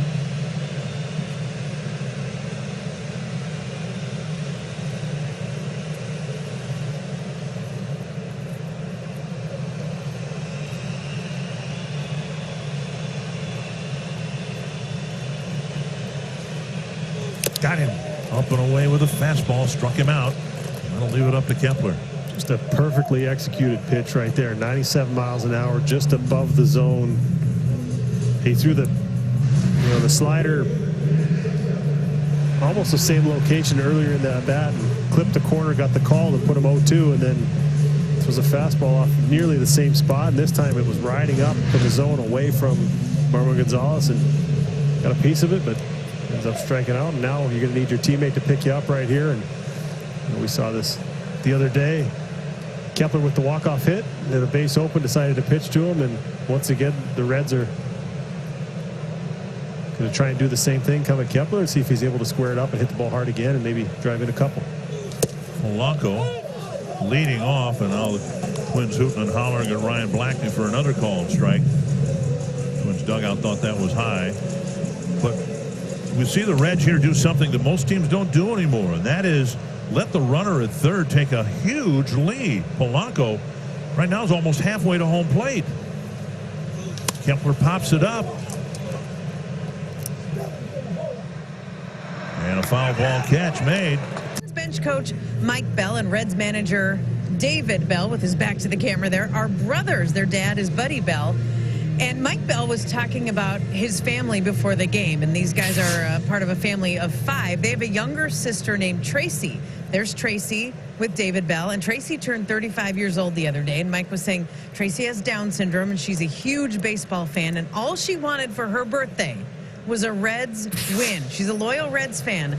And Mike said that Tracy keeps telling their mom that she does love him too. She just doesn't want him to win over the next few days. But Mike said we have converted Tracy into being a Twins fan when we're not playing the Reds, and that actually is a pretty big step in the Bell family. So family ties, and it sounds like Tracy might be the biggest baseball fan of all of them, Dick. Great baseball family. Here's a ball driven to right field and deep. Kepler looks up, but it's gone. A home run for Freddie Galvis, and the Reds now have a 3-1 lead. Galvis singled in the third inning, and he hits his 7th home run here in the 5th. Yeah, the Twins are unable to score that runner from third with less than 2 outs last half inning, and then immediately the Reds come out and put up another run, and a little distance between themselves and the Twins. Garver with the target in and reaching back towards the middle of the plate. You see Garver reach the glove and then the head go down immediately, as he knows as soon as Galvis makes contact, this ball is going to be out of the ballpark. First, Moustakas and Galvis each hitting a fastball that caught too much of the middle of the plate. Here's Tucker Barnhart.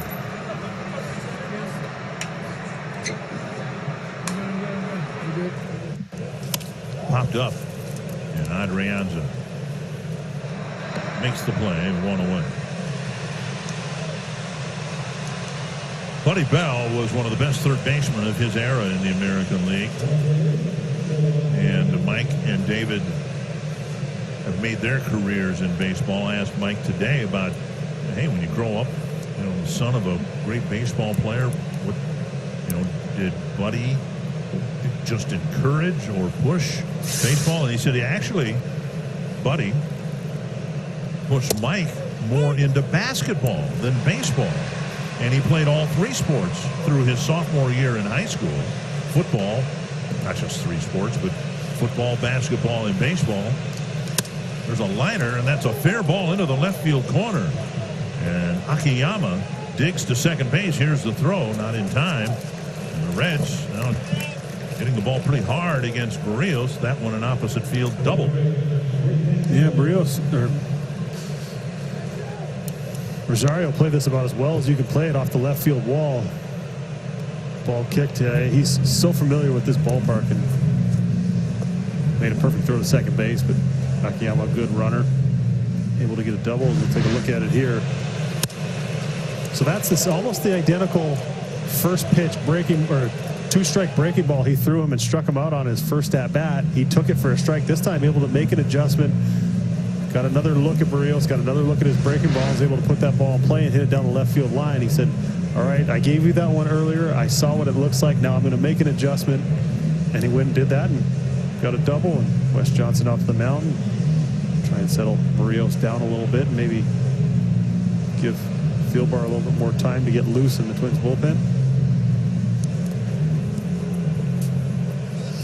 So down a couple of runs, 1 out. Castellanos will bat. He has struck out swinging twice.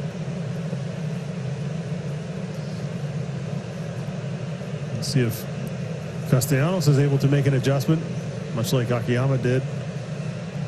Chased the breaking ball first time through. Next time through him a little closer, one to the zone, and struck him out. Fastball tapped foul. And what do you do when you strike a guy out on 2 breaking balls and get that in his mind? You run that fastball under his hands and put that thought in his mind, and then you open it back up to open up the outside part of the plate for that breaking ball again. He's been such an important part of their offense, accounting for 25, almost 25%. To be the changeup for a swinging strike. That's a good mix, and something if he's able to locate that to make right-handed hitters aware of that, as opposed to just being mainly a 2-pitch guy. When you're looking for the fastball or the breaking ball, if you throw in a 3rd pitch and confuse hitters a little bit more, make them a little more defensive. Poke to left, a base hit. Akiyama around third. He's coming in. Rosario's throw strong to the plate, but not in time. And Castellanos advances to second on the throw. And much like Akiyama did, making an adjustment to that breaking ball there, Castellanos able to reach out and get him. And, you know, the speed of Akiyama on the double was kind of evident, and then Rosario trying to throw him out, being aggressive. We saw him make a great throw last series, throw a runner out at home plate, but a little different speed of the runner right here, and overthrow the cutoff man and allows Castellanos to continue on and advance to second base, takes the double play out of the equation, and also puts another runner in scoring position. I think those are the things that Rocco Baldelli would like to have the Twins tighten up a little bit. That's 90 feet. Now, in this game, that's going to be an important 90 feet. Tuesday could be the difference between a win and a loss. Yeah, that's kind of, as an outfielder, you're aggressive. You want to throw guys out, and we've seen Eddie do that, and he's aggressive as anybody out there, but you have to know the speed of the runner, and Akiyama apparently runs well and costs you an extra 90 feet. The last thing Votto needs is the Twins need is for Votto to be hitting with a man in scoring position. Yeah, I mean, this is also one of those things where, why is it so important? Well, now he can score on a single. Votto can roll the ball through shortstop, and it's a run as opposed to first and second or whatever it is. So it creates a lot easier scoring opportunities. In their first strike, 1 and 2. You'll have a base open, but as weak as the Cincinnati lineup has been this year in terms of scoring runs, Suarez, the guy in the on-deck circle, hit 49 home runs last year. And he knows how to hit the ball over the fence. Yeah, he's got 15 this year as well. So the average might not be where he wants it to, but he's a threat when he's in the batter's box.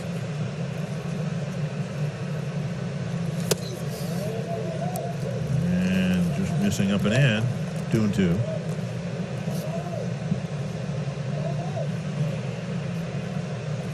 There were times last year when Barrios saw his velocity come down and the results weren't very good. This hasn't been a real good outing for him with 4 earned runs here in less than 5 innings. But I think it's been more a case of location than a decrease in velocity. Gets a breaking ball by Votto for out number 2. Yeah, even there, he missed his spot. Wasn't where he was trying to throw that ball. We saw Akiyama strike out in the first inning, was trying to go down and in and missed the entire plate and got away with it. And not quite as dialed in as maybe he was in that Cubs start. And it seemed like he was locked in, and velocity's been good.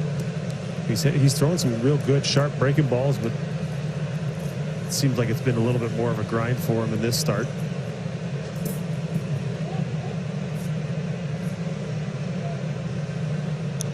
Suarez 0 for 2. Hit a liner to Adrianza's last time up, and there's the outside corner again, strike 1.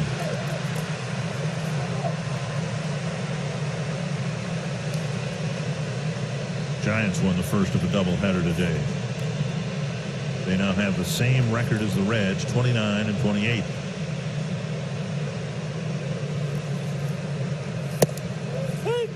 This is just what baseball has needed. I think this is what everybody has needed. Yeah. Nice distraction in a crazy year.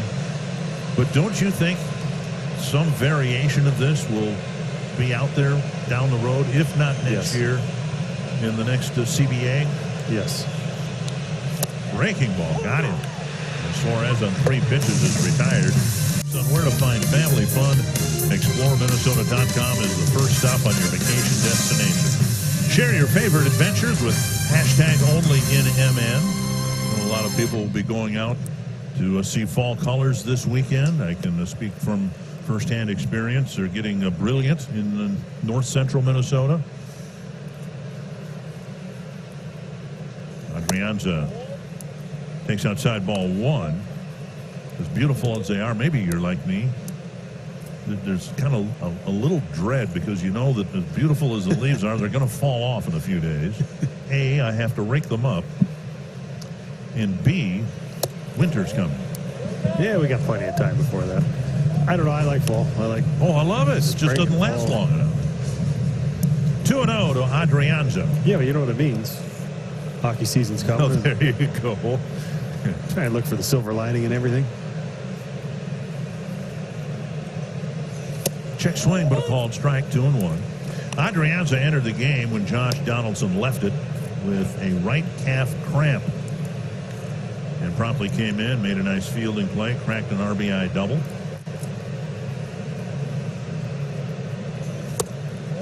side. I think this is the inning where the Twins have to get something going here. You have to answer back. You know, the Reds have scored 2 in the 4th. They added another 2. This, you know, the lead is starting to increase, and the Reds are starting to put some runs together. You'd like to swing that momentum back in your favor. Fly ball to center, playable for Senzel.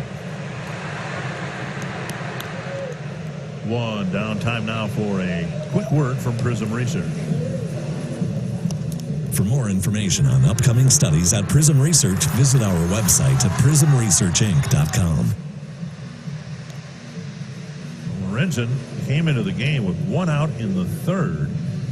And the Twins got back-to-back hits against him in the 4th. One was a scratch infield hit. Garver ripped a double.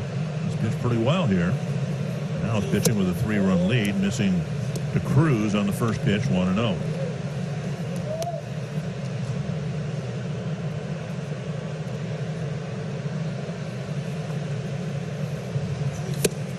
Got out and missed.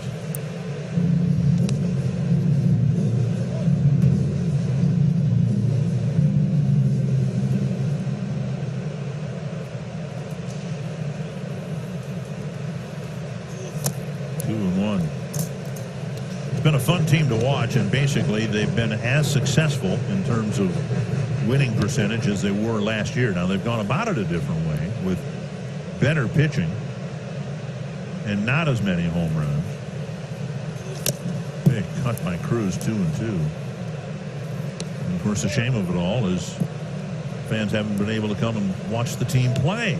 Well, I think this is a game like this when you're a game up on the White Sox and they're losing, where you could really use the fans to help you kind of get back in this game and give you a little boost when you're down 4-1. Middle part of the order coming up and all that. And Cruz swings and misses, 2 down. Good changeup right there. We'll bring up Rosario. Well, on so many levels as we look at the changeup, and Cruz swinging over the top. Real good late movement. You got to respect his velocity, respect everything he's got, and then look for something on the outside part of the plate and just a nasty pitch right there. Here's Rosario, a single and a fly ball to center. Strike over the inside corner. On so many levels, this year has been about adjustments. Players have had to make them. Fans have had to make them. Probably fewer adjustments from me. I started my broadcasting career in '83 at the Metrodome, and there were many nights when the ballpark was almost this empty. That changed in a hurry. It did, starting marginally in '84 and then in '87. In late September, Twins were drawing 40,000-50,000 a game during the regular season. The magic number dwindling nightly. 2 strikes to Rosario, and now outside. And there was really nowhere I've played in baseball. When that place was full, it was so loud. I mean, I remember when I was in rookie ball and Al Newman was my manager, a member of both World Series teams, telling me that you'd be sitting on the bench during the World Series yelling at the person next to you and you couldn't hear them. You couldn't have a conversation because it was so loud. Rosario just reaches across the plate, pokes a single to center field. They fooled him, but we've seen Eddie do this more regularly here in recent weeks. Just lay the bat on the ball and put it in play. Yeah, he hit a rocket his first at bat, had a chance to drive in a run, and didn't get rewarded for it. This one, he stays through the zone, the same pitch that he threw to Nelson Cruz for the strikeout. This one, probably just as low as the one to Nelly, but just such good hand-eye coordination, such a great ability to use his hands and put the ball in play. And maybe that's the one you need. You get a runner for Buxton. See if he's able to come through. A couple of strikeouts so far. High fly, left field. Back in the corner, Akiyama. And he makes the catch on the warning track, and the Twins are done in the fifth.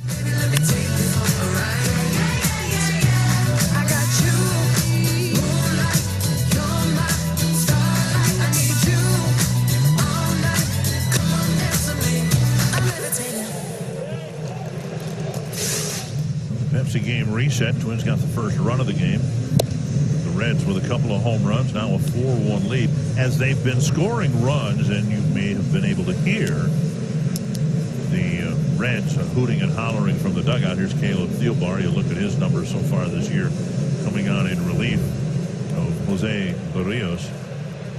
There's a good reason why the Reds are hooting and hollering and acting like this is a big deal. It's because it is a big deal.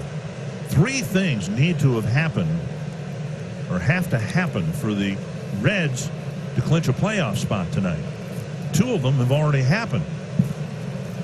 The Rays beat the Phillies 6-4, and the Brewers, well, they haven't lost to the Cardinals, but they're behind 9-0 in the 5th inning.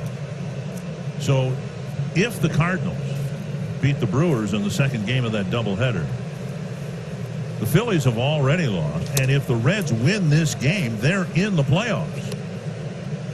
So yeah, that's as if they needed any more reason to get fired up. They've come back and scored 4 runs against Barrios, and let's say they're engaged in what's happening in the field because there's a lot at stake. Strike over the inside edge, 2-1. Yeah, I think it was pretty evident from the first inning when the Twins loaded the bases. You saw Barnhart, yell and fist pump coming off after they were able to get out of that jam and not give up a run. And with the early pitching change and a lot of things going on to show that this game matters to them a lot. Obviously, it matters to the Twins as well, but they're fighting for their playoff lives, trying to sneak in at the bottom there, and things are working out well for them. 3-1 now to Moustakas, who hit the 2-run home run off the top of the wall and then into the junipers in the batter's eye. On the outside edge, 3-2.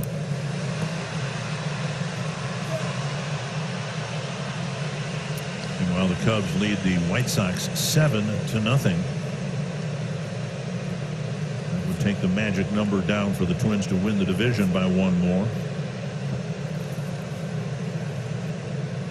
Popped up. Backing out of play.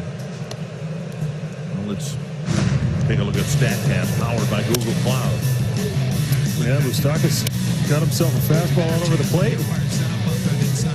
Wasn't sure if Buxton was going to be able to run this thing down, and 410 feet was just enough to get it over the fence and out of the reach of Buck.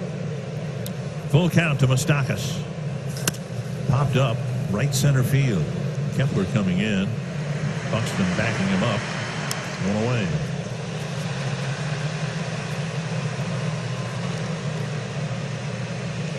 So the Twins can't clinch a division championship tonight.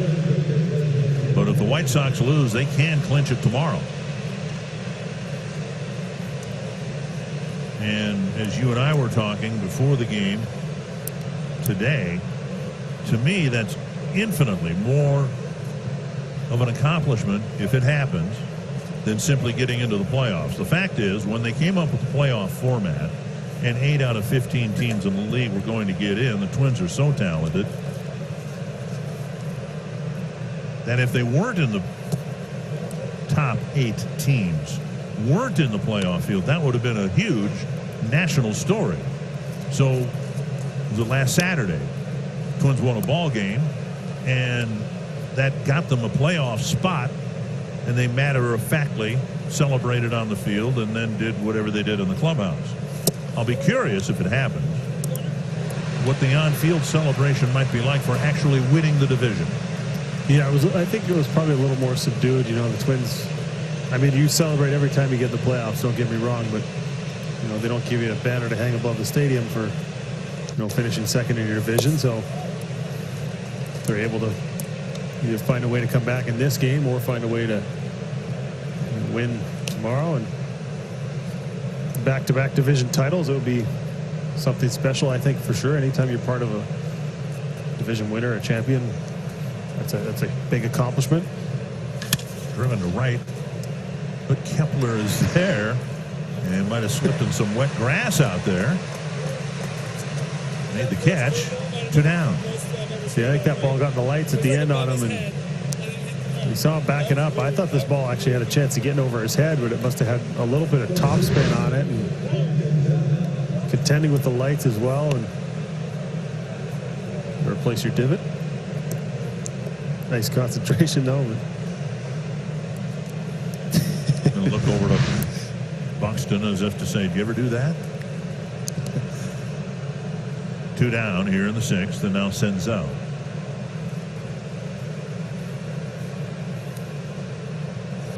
Big looping breaking ball and over for strike 1. Pirates are leading Cleveland 3-1.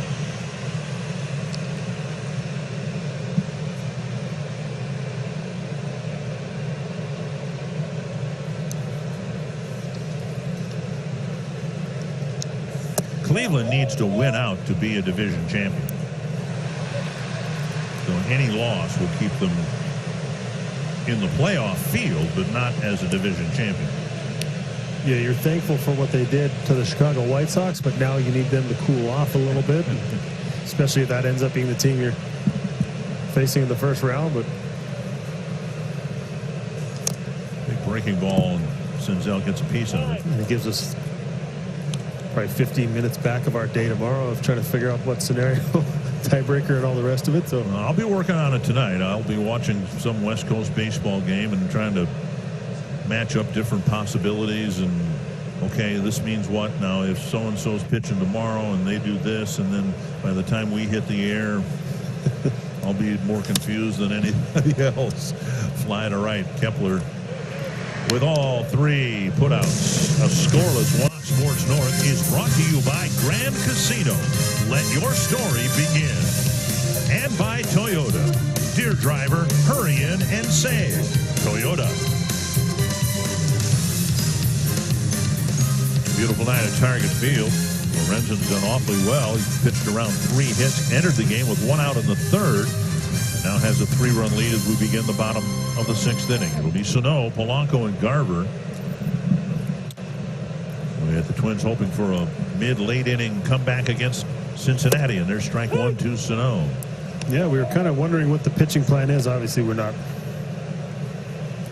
made aware of what the Reds were going to do ahead of time, but it seems to be working out so far. Only allowed him to face 3 hitters twice, and you make a change and you don't let the middle of the order see that starter a second time, and you give him a new look, a new arm, and a guy who's got another power arm, and really has shut down this Twins lineup. He's done a good job since he's come in this game. 1-1 to Sano. Hey, there's 12 outs left.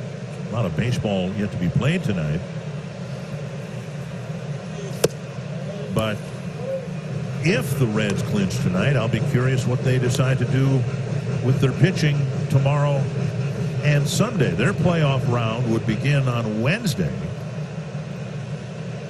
They do have an extra day, one more day than the Twins. But if you pitch Castillo tomorrow, and maybe you want him to be your number 1 guy, there's a strike 2 and 2. You brought up a good point when we discussed this before the game. Anybody would probably prefer not to play the Dodgers in the first round of the playoffs as a number 8 seed. So they still have that to play for. Obviously, they got to get in first. Inside now to Sano, 3-2. We haven't seen, we've seen some deep counts, but we haven't seen Lorenzen walk anybody yet, and he's usually good for a walk every other inning. That'll be a great way to start a rally right here. I think I'm not sure how concerned he'd be with Sano on base, but anytime there's a base runner on there, you have to pay a little bit of attention to him. Check swing. Sano has taken ball 4 to start the 6th inning. Join hosts Aaron Newberg and Chris Hockey for Vikings Connected. Inside look into the Vikings players and organization via social media. Vikings Connected tonight at 11 p.m. on Fox Sports North. And here's Polanco. Hit one right off the end of the bat, but got an infield hit with 1 out in the 4th.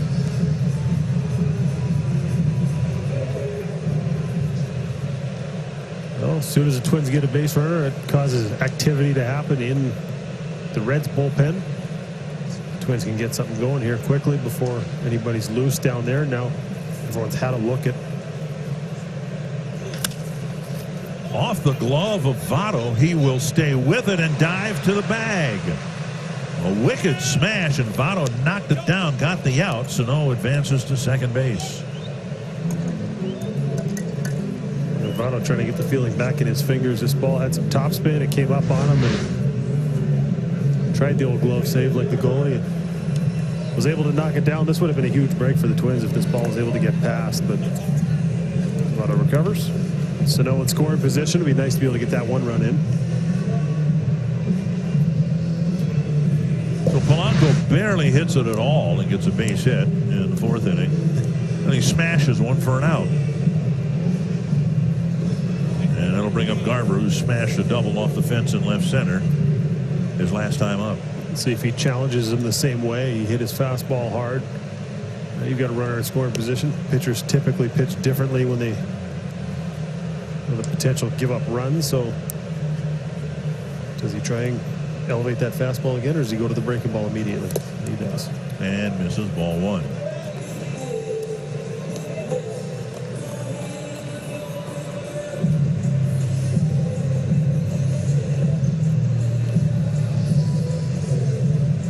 Garver got a center cut fastball and drove it immediately to the fence in left center field. Now off the plate again, 2-0. Yeah, Twins have had a little tough luck in this game. The two balls they've probably hit the hardest with runners on base didn't result in RBIs. You know, Rosario hit one earlier in the game with a runner on second, but too close to the fielder. Kepler had to freeze, and then Garver hits a missile off the wall and unable to score as well. 2-1. Castellanos reached out and made contact and hit it in the right spot. So things not quite falling the way the Twins would like in this game, but also some good signs. Some guys they've really are really going to count on. Hit the ball hard tonight.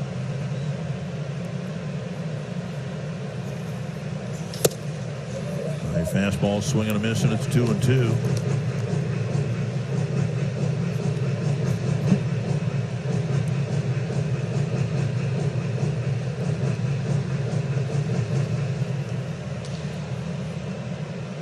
Runner at second, one down. It's down by 3. Breaking ball gets Garver. That's out number 2. Well, he threw him a couple of good fastballs. Even though he hit it his last time, he trusts his fastball and got him a little bit out front on this slider right here. And this one just kind of backed up, didn't break the way I think Garver thought it was going to, and actually ended up swinging underneath of it because it didn't do what he expected it to do. This visit to the mound right here, just a chance to make sure Amir Garrett's loose in the bullpen. See, this is the one rule I'd like to see changed. If the catcher goes out, the manager, you shouldn't be able to make a pitching change here. This should count as the visit. This is one area where I think we can speed up the game, because the whole purpose of the visit from Barnhart was to give the reliever more time. Well, if he's not ready, then he shouldn't be able to come in the game. But you wasted 30 seconds with the catcher visit. He's on his way back to home plate. Now the manager comes out, he makes a pitching change, and for all the concern about speeding up the game, this is one area where I think you could do it. How about Lorenzen? Did a great job. This year we lost our mom to breast cancer. She was a huge Minnesota Twins fan and loved her trips to Target Field. This year we honor her by having a fan face cutout at Target Field so she can enjoy every game. We love you, Mom, and go Twins. Love you, Mom. So great to see Twins fans here, and there she is with the blue and white Twins stocking cap on. And let's hope that all the families, and particularly the youngsters and the seniors, are able to come back to Target Field from day one next year. Amir Garrett, hard-throwing left-hander, will come in to face Marwin Gonzalez and turn him into a right-handed batter. Yeah, he's going to see sliders and fastballs, a good arm. He'll run it up there. His high is 97 miles an hour. And hard slider. Actually throws a slider a little bit more than he does his fastball. So I'm sure Marwin knows all this stepping into the batter's box, but ready to hit. It would be a big 2-out hit right here. Would cut that lead to 4-2. Would be huge as you move into the last part of this game. So no, it's second with 2 down. Fouled back, the strike.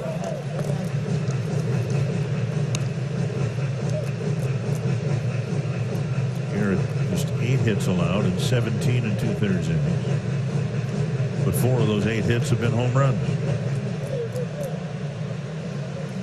Yeah, I mean, he's got good stuff. He's got good overpowering stuff, and when he provides the power, you connect with it. Can end up in the seats. I think Marwin will be happy with a RBI single would be good. The home run would be nice, but down and away.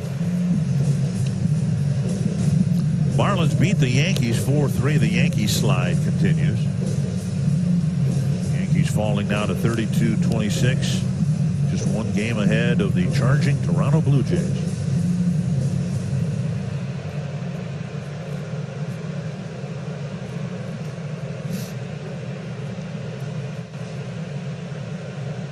With the win, the Marlins clinched a playoff spot.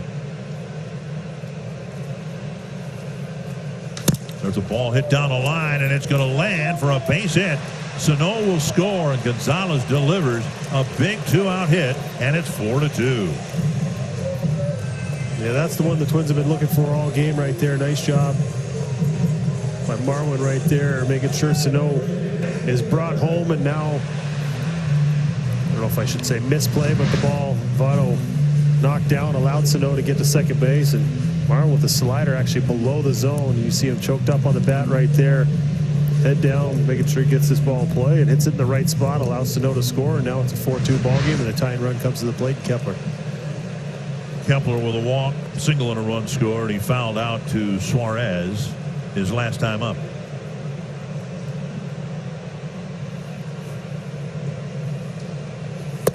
Taken low, ball 1.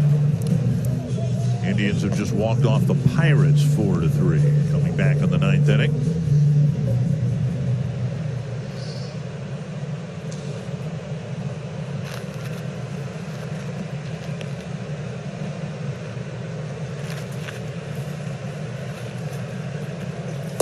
Breaking ball on strike 1.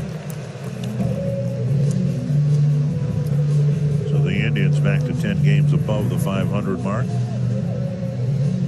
After the 8-game losing streak. There's Lucas Sims having a good year for the Reds.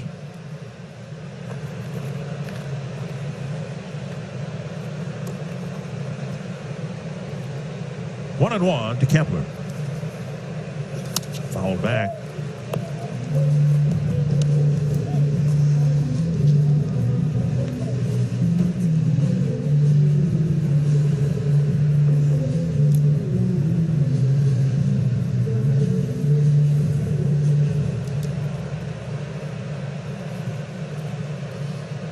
Trying to keep the inning alive for switch hitter A-Ray Adrianza.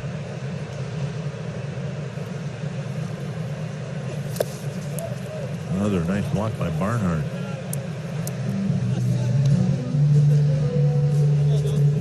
What we've seen him do here, and I haven't seen Tucker Barnhart play a lot, like he almost takes his arms out of the block, you know, drops them to his side and just uses his chest protector. Yeah. More chance of that ball kicking off and going behind you or off to the side if you take it off the forearm. If you're able to use that chest protector, it helps deaden the ball as well. Man, a weird swing. Kepler strikes out. Twins get one back after the lead. Story of the game. It was 1-0 Twins in the top of the 4th inning. Mike Moustakas hit his 7th home run of the season. That's a 2-run shot. Top of the 5th, it was Freddie Galvis with a solo home run. Both of those came off of Jose Barrios. 4-1. The Reds lead it till the bottom of the 6th. Marwin Gonzalez, a 2-out single to left field. That'll bring around Miguel Sano from second base, and it is a 4-2 ball game as we start the 7th inning. Dick and Justin. All right, and the leadoff batter against Caleb Thielbar here in the 7th inning is Freddie Galvis, who has a left-handed batter, hooked one over the wall and right. And in the 3rd inning, delivered a single. Ball 1. don't want to gloss over something we mentioned before, and that is that the Miami Marlins have clinched a playoff spot. Now, just think of everything that they have had to endure. The Twins, frankly, have been pretty lucky, right? I mean, had a couple of positive COVID tests. Fly ball center. Buxton coming in to put it away. A couple of positive COVID tests on intake. But since then, no positive tests. And the Marlins roster was decimated with positive tests in the second week of the season. And they've had all the doubleheaders they've had to make up. They had to find players just to resume the schedule. And they had some creative trades. They had, I mean, they had every opportunity to just kind of shut it down and feel sorry for themselves. But, you know, some guys weren't available, and that meant opportunities for others. And you got to give them a lot of credit. They battled and played a ton of doubleheaders. There's a bunt, and Thielbar fields and makes an easy play out of the bunt by Tucker Barnhart. Didn't bunt it hard enough. He tried to get it out where Adrianza had to make the play, but it's a quick second out. Yeah, your only thought on this is get it past the pitcher, and unfortunately he deadened it. He hit it off the end of his bat right there, and it slowed it down enough, and Thielbar was all over that. He jumped off the mound quickly and turned just like you practice it on the backfield in spring training. Made a perfect throw. And now Akiyama doubled and scored his last time up, strike one. Yeah, I think same thing with St. Louis. Looks like St. Louis is probably going to get in as well. So they played a ton of doubleheaders. They were able to just grind through. And, you know, I said this the other day, I think sometimes the best thing you can have as a hitter is play 14 innings in a day. You get a ton of at-bats. You can get, you know, 6 at-bats back-to-back. You know, you can actually find your timing. You find your swing. And on the flip side of that, if you're not swinging the bat well, those at-bats will compound on you pretty quick. But to Sano, and now to the bag. Really good inning again for Thielbar. Ball game. They will have clinched a playoff spot. And the Twins will try to come back here in the 7th inning against Lucas Sims. Yeah, Twins only down by a couple right here. You get a base runner on, and we've seen so many times hit a ball in the seats. So with Cleveland already winning and Chicago looking like they may lose, you have an opportunity to have 2 games of separation with both those teams behind you, but you got to find a way to come back. It's going to be a challenge against some of these arms out there, power arms out in the Cincinnati bullpen. Sims one of those guys with mid-90s fastball, good carry up in the zone, and slider and curveball, occasional change. All year long, even when they were languishing below 500, teams were talking about the Reds being a dangerous team, a team to watch. And now that they're above 500 and might be on the verge of getting into the playoffs, you hear about the starting pitching, but they got some guys in the bullpen that are pretty tough now. Here we are in the 7th inning. If Sims gets the 7th, you can imagine Bradley getting the 8th, Iglesias getting the 9th, and all those guys are really pitching well and have all year long for the Reds. Well, Bradley hadn't pitched all year long for the Reds, and there's strike 3 on the outside corner. Like a reliever coming in that you've never seen before and throwing 3 breaking balls over for strikes. Kind of the last thing you're looking for as a hitter right there, and he completely missed his spot and trying to go down and in right there, and ends up throwing over the outside part of the plate and just froze Adrianza on it. But yeah, we were talking about it before. I mean, do you try and get out of that 8 seed? But said with their pitching, if anybody matches up with the Dodgers, I mean, yes, you're going to have to score some runs, but we've seen good pitching can beat good hitting. And rotation, this bullpen looks solid. I mean, this is a team, if they're able to put up some runs, that can cause some problems in the playoffs for a lot of teams. 1-0 to Cruz. Down and missed. Again, Cruz has missed 4 games in a row, and we've seen a lot of swings and misses so far. Took a walk in the 1st inning, struck out in the 3rd, and again in the 5th. He struck out looking on a pitch that was probably off the plate, but didn't get the call on it. It's amazing. You see, he throws Adrianza 3 breaking balls, and then Nelson Cruz comes up and he throws him 3 fastballs. And you know what we've seen recently, the way teams have been attacking Cruz was with a lot of sliders. So hard to get a read from the on-deck circle on what he's trying to do out there. Well, upstairs to get strike 3. It's not hard to get a read on that. He just reached back and threw 3 of his best fastballs right there. But he's come in throwing strikes, which is the most important thing for a reliever. Obviously, most important thing for anybody, but forcing fastball, reached back and just challenged him with it. And he's got beat. 2 strikeouts on 7 pitches, and now Rosario with a pair of singles.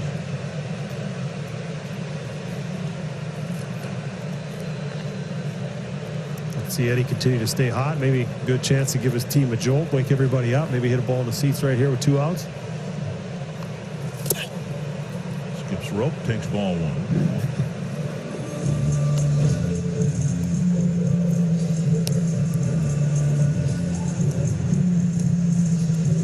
It's always my favorite thing when people yell, "Come on, wear it." Your immediate reaction when you saw me up here in the booth, your immediate reaction when a ball's coming at you is to get out of the way. It takes a lot to force yourself to get hit. Unless you've got a glove in your hand, right? Exactly. 1-1 to Rosario. So far, the Reds have kept the Twins in the ballpark. Twins are out hitting the Reds 7-5, but they trail by a couple of runs. Tap to the right side. Votto to Sims, and the Twins go down 1-2-3. For the Twins, September is Hunger Action Awareness Month, and during this pandemic, there is a crisis of hunger right now in our community. Join Fox Sports North along with your favorite Minnesota sports teams for Home Teams versus Hunger. Right now, you can bid on one-of-a-kind items like a game-worn autographed Max Kepler jersey or a Nelson Cruz autographed baseball. Proceeds will go to Second Harvest Heartland and Feeding America food banks. To bid or to donate, visit 2harvest.org/home teams. And Dick, we're also debuting a half-hour special tonight. It'll come right after our Twins Live postgame show. We'll hear from some of the local athletes like Kyle Rudolph, Josh Okogie. The Twins are also part of this show. It's focused on fighting the hunger crisis right now in our community. So we hope Twins fans will stick around after the postgame show to watch Home Teams versus Hunger tonight. Absolutely. Thank you, Marty. First pitch tap foul by Nick Castellanos. He'll be followed by Joey Votto and Eugenio Suarez with Trevor May, the new pitcher, on the mound. Yeah, Thielbar did a great job, gives way to Trevor May, and it's hard to say any outing is more important than any other, but looking for May to get back on track here. High fly left field, carrying deep. Rosario back on the edge of the track, now on the track, hauls it in, 1 down. Hey, before we get too far along, I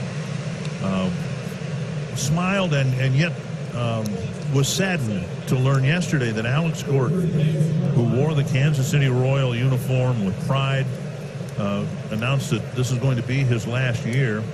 And I admired watching the man play from up here. You played against him, and I'm curious your thoughts. Yeah, he's one of those guys that played the game the right way, took tremendous amount of pride in his defense. He came up with a ton of expectations, high pick in the draft, and supposed to be the next George Brett at third base. And I think that's the dangers of calling anyone the next anything, is they never no 2 people are alike. No 2 people have the same skill set, and they changed his position, gave him a new number, and let him be himself and figure out who he was as a player. And he did a tremendous job, winning Gold Gloves and a World Series hero. It was part of some rough times and then part of the good times there. And wish him best of luck in his retirement. Hopefully he finds something that he's able to enjoy doing every day, but he's earned it. So great career from him, and hopefully he's able to enjoy the last couple of days. Unfortunately, he won't get that last send-off. I think they did a nice job when he was unsure if he was going to retire last year. The fans kind of gave him some nice ovations towards the end of the year last year.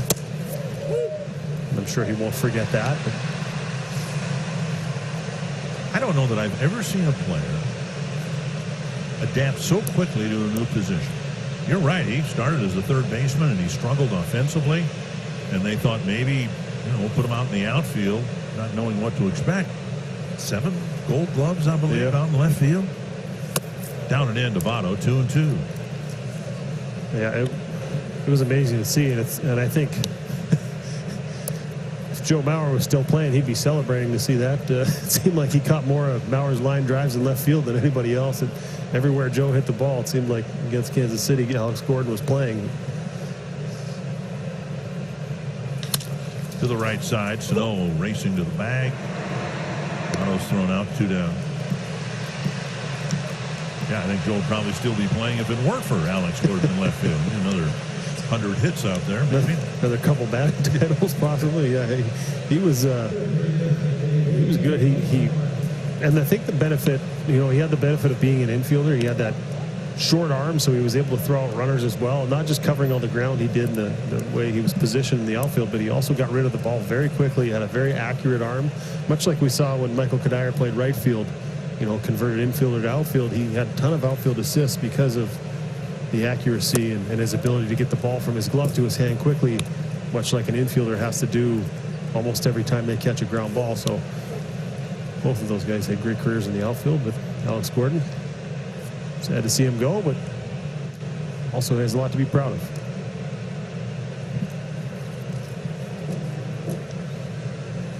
And May been really good lately for the Twins. Only run, the most recent earned run he's given up was on the 6th of September.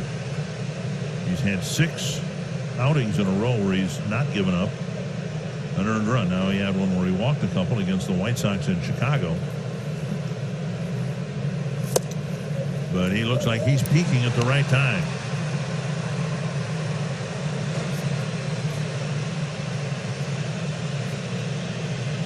One and 2. Bullpen's been pretty good in relief of Barrios. They gave up the 4 runs in 5 innings.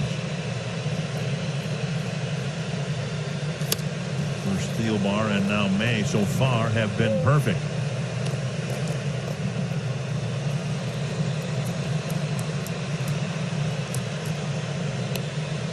I was thinking we may see Kalina in this game with the Twins down, but a close game like this, you want to keep it right where it is and give your team a chance for a walk and a homer to tie this thing up, or a base hit and a homer to tie it up.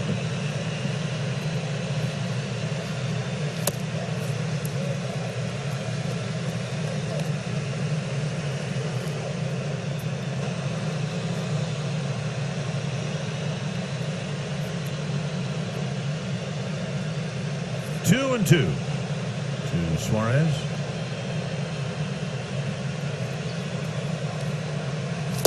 Nice inning for Trevor May.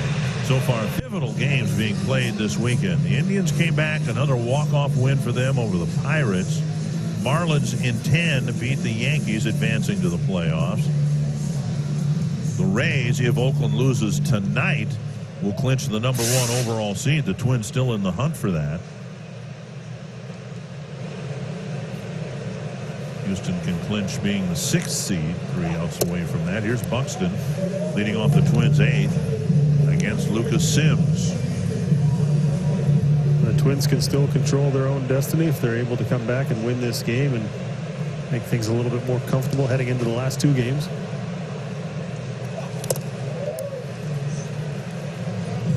Good to see maybe Buxton's able to get on base and disrupt this game a little bit. Maybe take Sims out of his rhythm. Looked so good. His last inning was dominant, throwing strikes. And Buxton can change the game in so many ways. 2-0. Oh, Buxton gets hit in the head.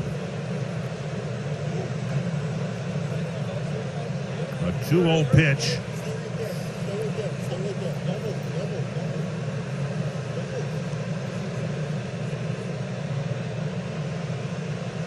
The most frightening thing you can see in a baseball field.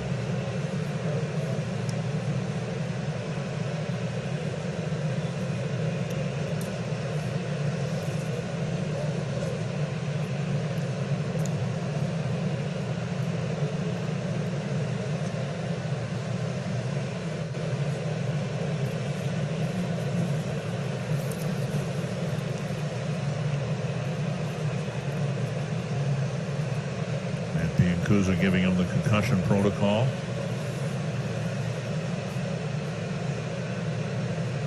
The impact seemed to be in the helmet, at least nothing facial, and Byron's expressing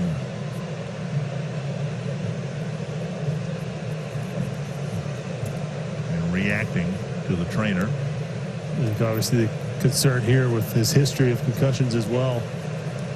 The right move here is probably to take him out of the game just to make sure, and you hope he's all right. You hope significantly. He's walking off under his own power. Yeah, you got up and in earlier in the game and missed him. That one, he's lucky he was turning away and still got him solidly, but 97 miles an hour, and that's as scary as it gets on a baseball field. Sims obviously felt awful after it happened. I'm sure he'll be checking in after the game to make sure Buxton's all right.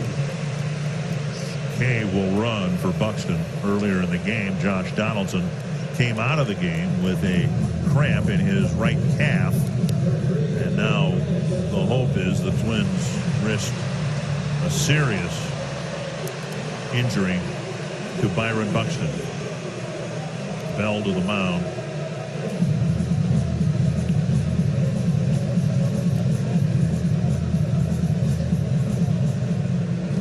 You had concussion issues. It seems maybe for the betterment of the game here and everybody involved. He's coming out. They're going to make a pitching change. And Iglesias will come in with a retransmitted in any form, and the accounts and descriptions of this game may not be disseminated without the express written consent of Minnesota Twins, LLC.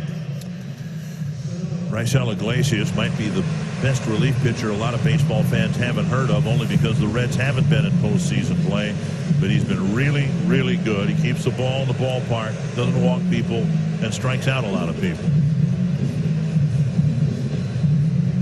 Yeah, the Twins have their work cut out for him here. He's going to upper 90s with that fastball.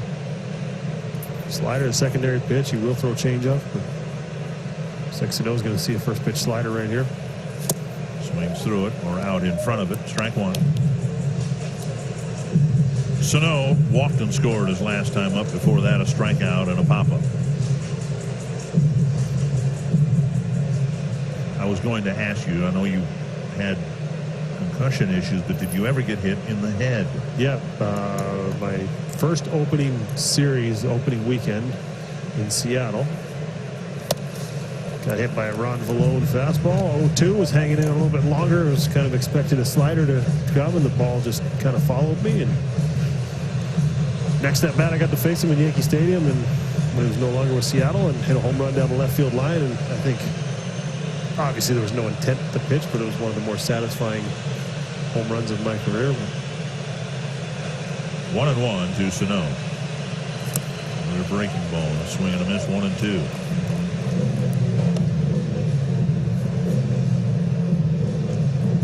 Well, it's all there for the Reds because Milwaukee lost the second game of the doubleheader, and the Phillies lost. So the Reds can join the tournament with a win here tonight. 1-2 to Miguel Sano. Twins are trying to say something about that, but they've got their work cut out for them. Crossfire and a fastball off the plate. 2-2.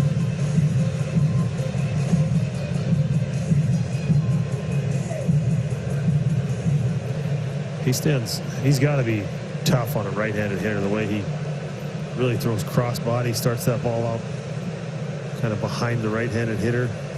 Foul back.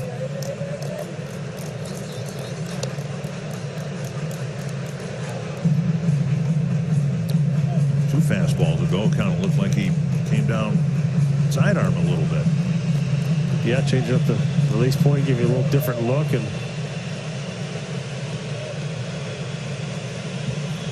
this is one of those guys, if Sano's able to connect with really anything, this ball has a chance to go a real long way. Breaking ball got him. First out of the inning, and that'll bring up Polanco. But if you're able to locate like that, it's hard to make good contact. Perfect. We play slider on the outside corner here. Sped him up with the fastball previous pitch, and then same thing there, kind of almost like a three-quarter arm slot, and stepping right towards the hitter. He starts closed and ends up finished on that side of the mound, and then gets some good side-to-side movement, lateral movement on that slider. Polanco a single and 3 trips.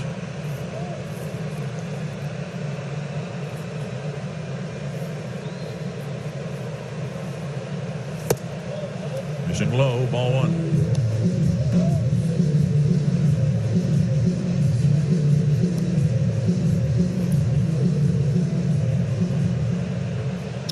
White Sox losing 10-0. They've got Yolmer Sanchez pitching right now.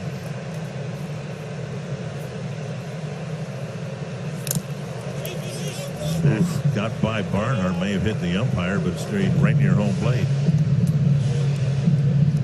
Seems like every possible break in this game that the Twins could have got has gone against them. The ball that would have been to the backstop and misfired badly and ends up hitting off the umpire's shin guard and staying right there. I mean, that ball could have kicked in any direction and ends up sitting down there. The ball Garver hit earlier in the game, kicked off the wall, and unable to score on that play. But Twins did have opportunities after that. They had a runner on third, less than 2 outs. Were not able to cash in.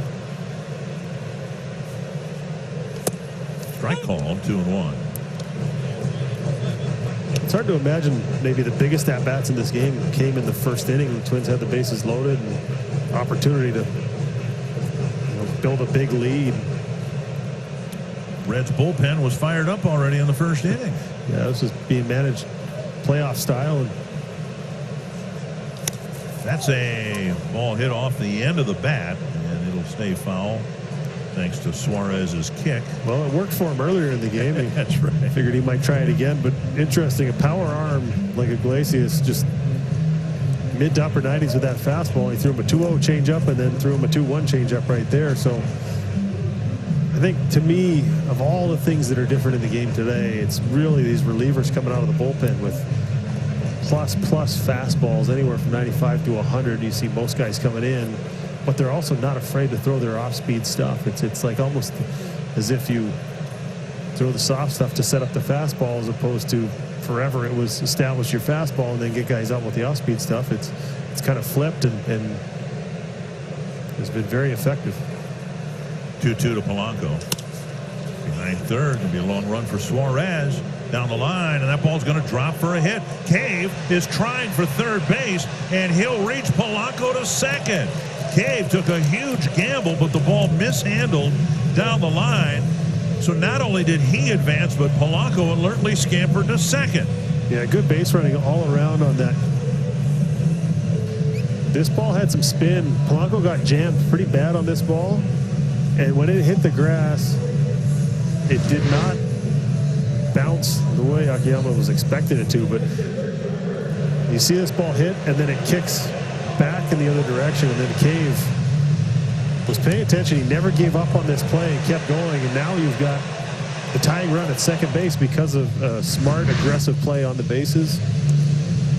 Garver the hitter, 2 strikeouts and a ringing double. Well, this will be a good test for him right here. Obviously a tough matchup, but this is the kind of matchup you're going to have in the playoffs, and missed a good portion of the season, maybe the most adrenaline he'll have in that bat so far this year up to this point. So see if he's able to find something. Breaking ball in for strike 1.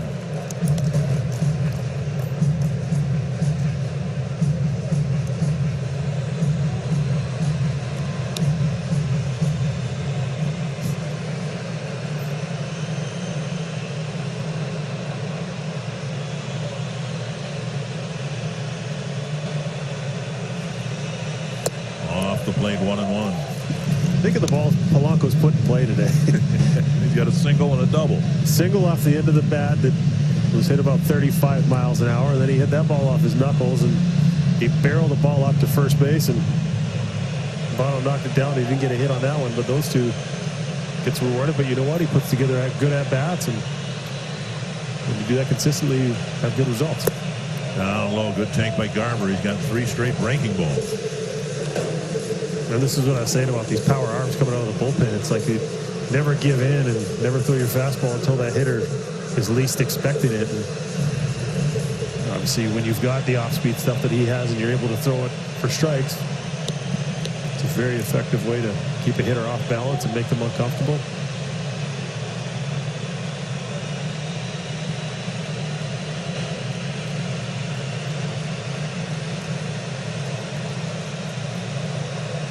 Caught up with a fastball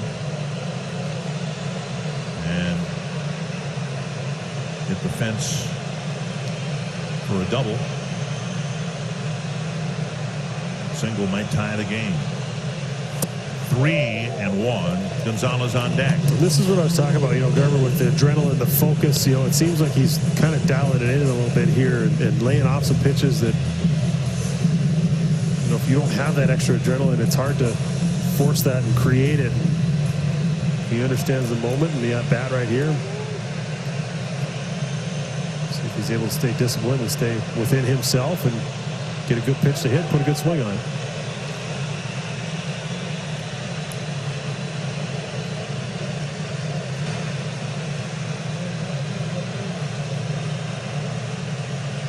Three and one to Garver.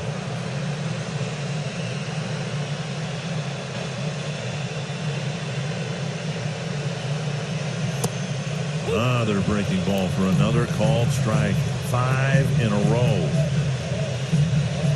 Now as a hitter, you're standing in the box and you're hopefully not getting caught in between. If your plan was to stay fastball, then take your chances, or do you adjust? This is always a challenge when a guy shows you that many breaking balls, but he's got a plus fastball. It's hard to ever get off of that. Full count to Mitch Garver. Got another breaking ball upstairs, and he fouled it straight back.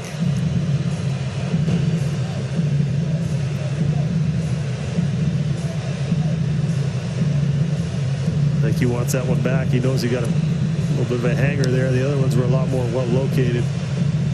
Good swing on it, but a good sign. He only swung at the one that he wanted to swing at. The ones down in the zone, not good pitches for him to hit, not something he was looking for, and took them, but at bat's still alive. First base open. Gonzalez on deck. And a fastball puts him away. 2 down, and that'll bring up Gonzalez. Came up with a big 2-out hit in the 6th. Being asked to do it again here in the 8th. Just such a difficult at-bat against one of the better relievers in the game. I mean, breaking ball after breaking ball, and just plus life on that fastball. Just reach back and beat him with it. The Twins left the bases full in the 1st. Had 2nd and 3rd, 1 out in the 4th, and didn't score. Now 2nd and 3rd, 1 out in the 8th. And they'll need Gonzalez to come through again out of the 9-hole.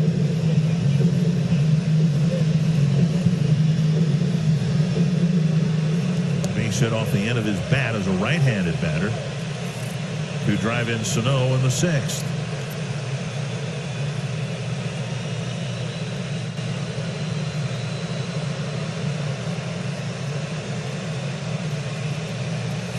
Ball missing inside.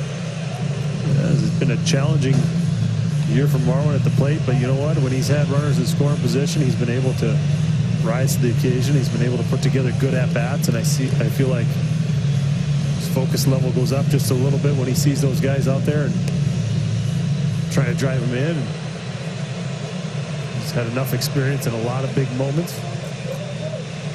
This could be a huge hit right here if you're able to come through with 2 outs and give this team a lot of life right here. 1-0. 2-0.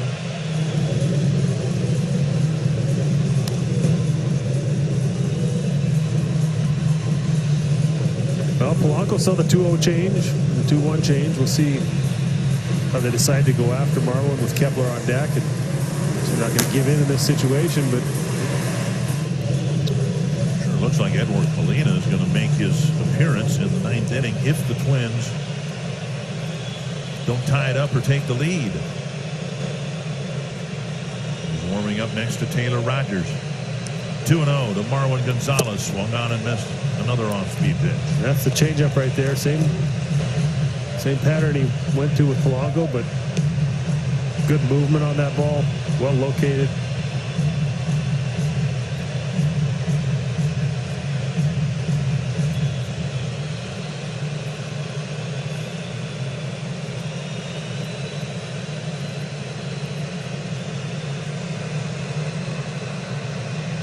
Two and 1 to Gonzalez. Now 2-2.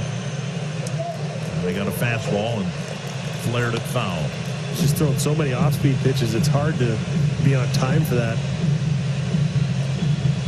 elevated at 97. A little bit of movement on it. It's you only get one look at these guys. You don't really ever see them. You know, like a starter, you get the guys coming out of the bullpen. You got to figure out what's his changeup look like, what's his fastball doing. And you got to figure it out during that bat. And the guy with overpowering stuff. It's a tough matchup, tough at bat. Missed down and in. Full count with Garver and struck him out with a fastball. Now it's 3-2 to Gonzalez with Kepler on deck. Yeah, he got there in a little bit different way. He's thrown him a couple fastballs, and he hasn't really shown so far that he wants to repeat that fastball a lot. He trusts his off-speed stuff. What do you look for as a hitter right here? And you think because he threw that 2-0 changeup, that's what he goes to? That's what he trusts the most? Or does he just reach back and try and beat you with his best? To center. Senzel retreats. And the Twins leave 2 aboard again in the... We bring you Twins live, and tonight we'll look at the Reds trying to secure a playoff spot. Brewers lost, Phillies lost, and the Reds are playing like a team that wants to be in there. Marwin Gonzalez had a couple of great catches in the field, an RBI single, and just missed on a chance in the last half of the inning. Plus, we'll hear from Rocco Baldelli, who will give us what he knows about Byron Buxton, guys who left the ballgame after getting hit in the helmet with a pitch. So we'll look for an update on that from Rocco right after the game. All right, thank you, Marty, and I'm sure he'll have an update, too, on the severity of Josh Donaldson's calf cramp. This is fun for Twins fans to see a prospect very highly thought of getting a chance for his major league debut. Edward Colina is 23 years old. He's from Caracas, Venezuela. And he throws hard and has a really good slider. This is his 5th year of professional ball, if you can call it professional ball. This is the first game he's actually pitched in because there's been no minor league baseball, of course. And here he is facing Mike Moustakas in the 9th inning of a late season, regular season game. 100, ball 1. And if any other year, he would have been the first player in Major League history to wear number 86, but that was taken earlier this year. But pretty fantastic arm. High fly deep down the right field line. Kepler in the corner, and that ball is gone. And Colina's Major League's career starts with a home run by the veteran Mike Moustakas. Yeah, we saw 100 on the fastball, and want to give in to Moustakas right there, and ends up hanging him a slider, maybe a little extra adrenaline going, didn't locate it where he wanted to. And Moustakas' second home run of the year, a 2-run home run back in the 4th, and the lead has grown to 3 runs.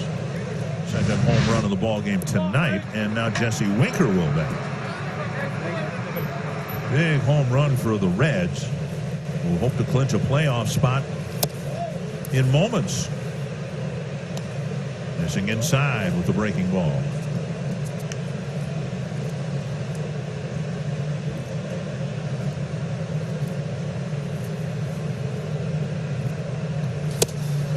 Colina added to the 28-man roster at the expense of former Red Homer Bailey, who was designated for release or assignment. There didn't seem to be much of a role for Bailey moving forward with the Twins. Veteran arm, that's nice. Postseason experience, that's nice. But he had never pitched in the big leagues out of the bullpen. And if there was any need for the Twins for a veteran arm, it was probably out of the bullpen. yeah, and I thought the Twins did a nice thing there of giving him a start, proving he was healthy. Into the seats. And I think that was as much trying to win a ball game and everything else, but at the same time they didn't have to do that, and they let him prove he was healthy heading into this winter, and didn't see a spot for him, and showed that he was able to come back and pitch at the end of this season. So maybe that'll help him this winter when he's looking for a job. The last time Bailey had pitched out of the bullpen was 10 years ago, and that was in the minor leagues for Louisville. And then you have to go back to 2005. So it really wasn't an option. I mean, you can imagine by now Bailey's got his routine that involves long toss, getting ready. And now fastball inside, and Senzel will take a walk. Time now for a quick timeout with Tria.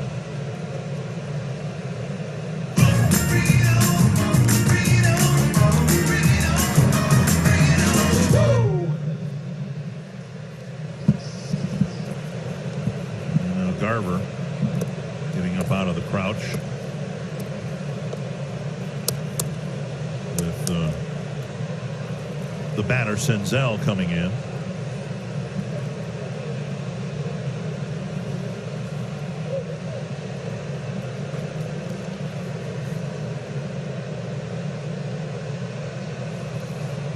Breaking ball drops over. Molina, principally a starting pitcher, pitched a couple of ball games out of the bullpen of Rochester last year. For Double-A Pensacola before that, a few times. Now the Reds are going to send in a pinch runner.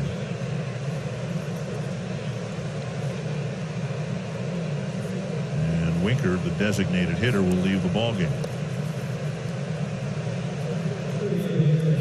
Jose Garcia running.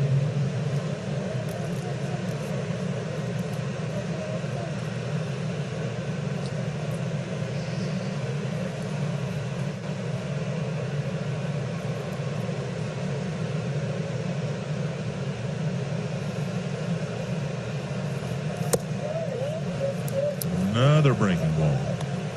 We've seen high velocity, but we haven't seen strikes thrown with that fastball.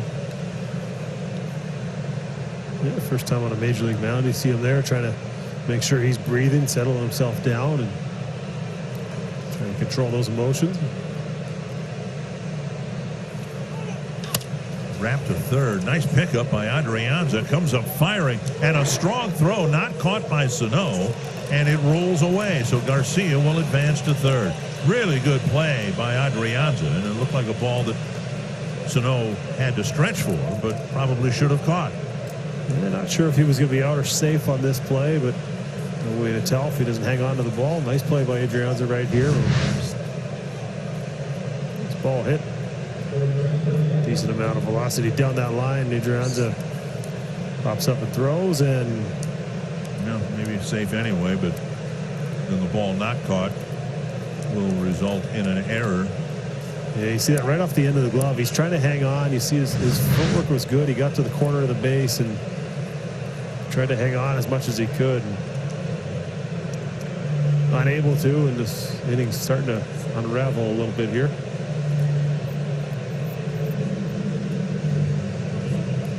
So Wes Johnson to the mound.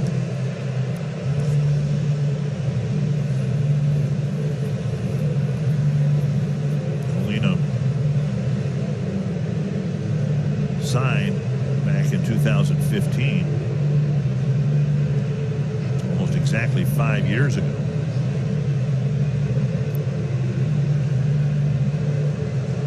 The biggest thing, I think you and I, as we discussed this, at least I thought it was the case, and I think you agreed, the biggest thing he needs to prove in his outing or outings is the ability to throw strikes, and that's been a bit of a challenge here tonight. Yeah, I think to earn innings, whether it's late in the season and this is just, rewarding him for the work he's put in, or a test to see if he was someone you could trust to pitch in a playoff game. I think that's what I said. The biggest thing I thought was his ability to throw strikes and throw the ball over and show that the moments aren't too big. Out of right field, Kepler plays it on a hop, and everybody's safe. A run comes in, and 4 batters in. There's been an error, a walk, and 3 hits. First and second, nobody out, and the lead has grown to 4.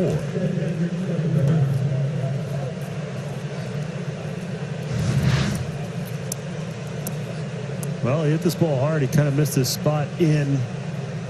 Hit it with some topspin. Kind of hung up there. It looked like Kepler thought about coming in and diving for this ball, but ends up falling in front of him. Gonna have to find a way get it out right here, maybe get your first major league strikeout, start it with strike one and hit your spot and go from there. Tucker Barnhart will hit 2 in, 2 on, and still nobody out.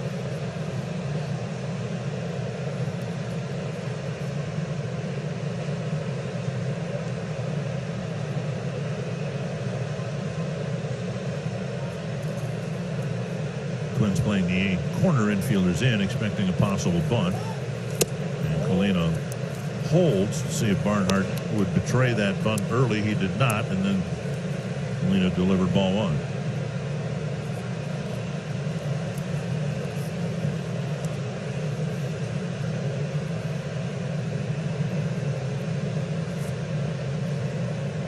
Snow about 3 feet closer in on the grass at first base.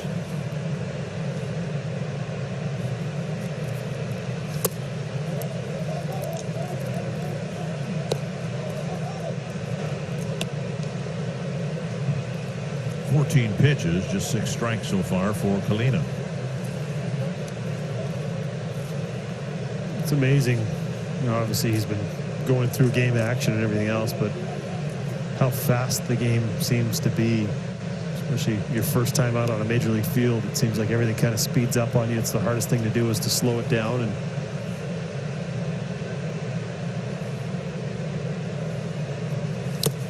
swing and a miss with Sano about 60 feet from home plate. Yeah, that'll back you up right there. I'm not. I figure the 2-0 count, he's probably not going to give him the bunt right there, and also probably a tough guy to bunt off of.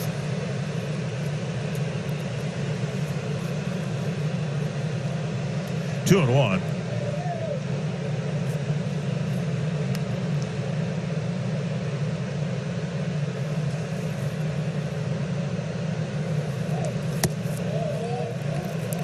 Now 3-1.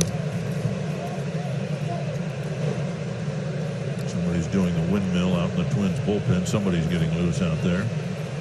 Alcala.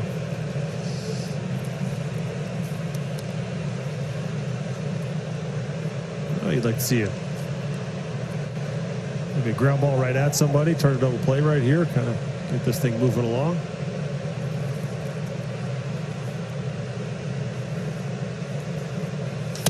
And ball 4 will load him up. So it frankly is a nightmarish outing for Edward Colina. He's faced 5 men and has given up 3 hits and 2 walks.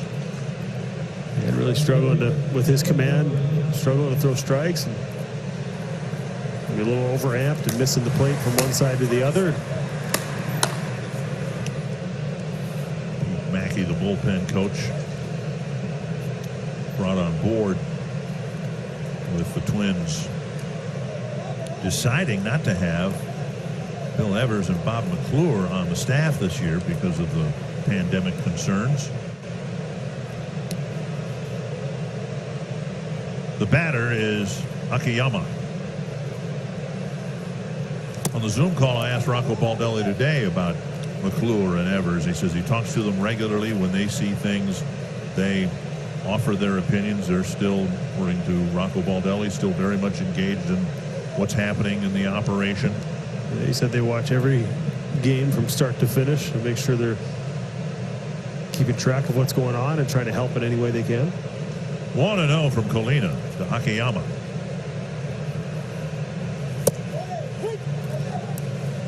One and one.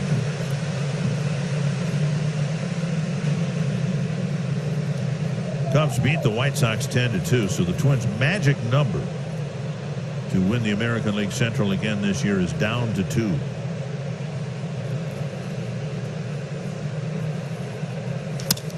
And a base hit up the middle.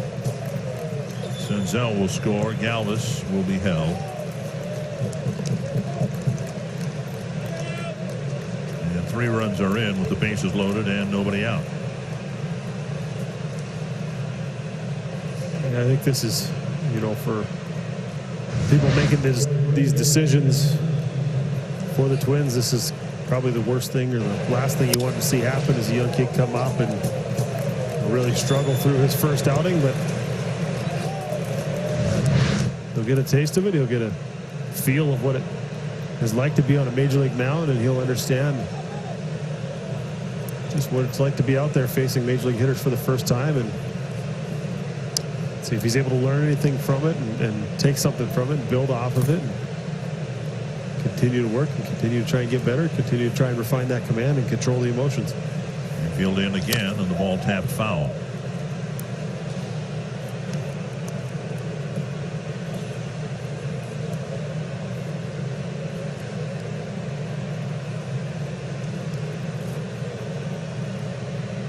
Colina last year started in high A, went to double A, went to triple A briefly. All in all, in those 3 spots, still pitched less than 100 innings. And of course has been working out, but this is his first game action this year, and that's a concern I know across baseball, whether you're a position player or a pitcher. This year, while not being worthless, it has to retard the development of any minor league baseball player who hopes to get to the big leagues, right? Yeah. How can it not? I wouldn't say a wasted year, but a very difficult year in guys getting 500 at bats, 550 plate appearances, whatever it is, continued development. Oh, man. You know, it's one of those things where the best way to get better at baseball is by playing baseball, and right. The guys haven't really been doing that. You try and simulate everything you can, and I think the good thing about it is the guys have been able to really work on things and really refine their workout program, been able to build strength. The guys that are down there have been able to, you know, find ways to get better, and the guys who have had that chance, you know, so many, you're only limited on how many guys you can have there. So many guys are really not able to do a whole lot other than hit the cage and work out. It's a tough year for so many guys in the minor leagues. Chopper towards short. They'll come home, get a force play, so they get it out, and the bases are loaded. Well, maybe that'll let him settle down and breathe a little bit. Got one out, but I think his night's going to be done with manager Rocco Baldelli coming out. So 7 men face. Finally a batter retired or an out recorded, and that'll be the end of Edward Colina's major league debut. Some encouraging words, I'm sure, from Baldelli. Colina comes out, and the Reds lead by 5. He's been where Colina is right now. Disappointing major league debut, and his heart must just be broken, Colina's. And there's the veteran Hill. Yeah, this is the value of having veteran leadership on your team, and obviously having a long conversation and hopefully chalk it up to a learning experience, and won't be the last rough outing he has in the big leagues, but hopefully he's able to get over that and get past it, and able to get back on the mound maybe before the year is out and have a little better feeling about his time in the big leagues. First series in the big leagues. Obviously not the way he dreamt it as a little kid, but he got here, he earned his way here, and now he knows what it feels like to pitch in the big leagues. And it's a learning experience. Now Votto will bat. The bases are loaded. The Twins will bring the infield in again.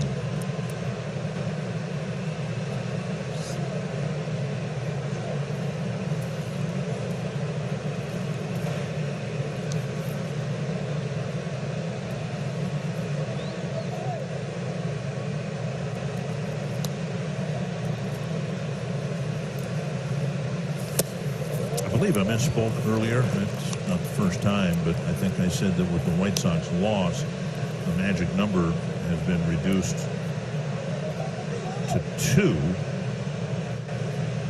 trying to figure this out here. I guess that's still right. Any combination of White Sox losses or Twins win that's 2 would get the Twins a championship. Yes, and because Cleveland's now tied with Chicago, but Twins have the tiebreaker. Twins have a tiebreaker with Cleveland, yes. 2-0 from Alcala to Votto.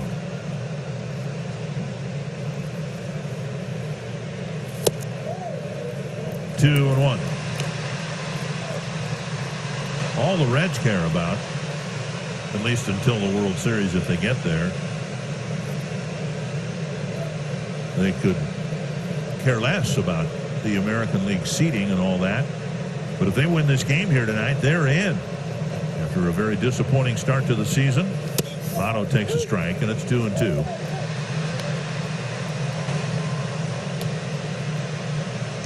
Frustration showing. He knows the strike zone as well as anybody. You'd agree with that call, but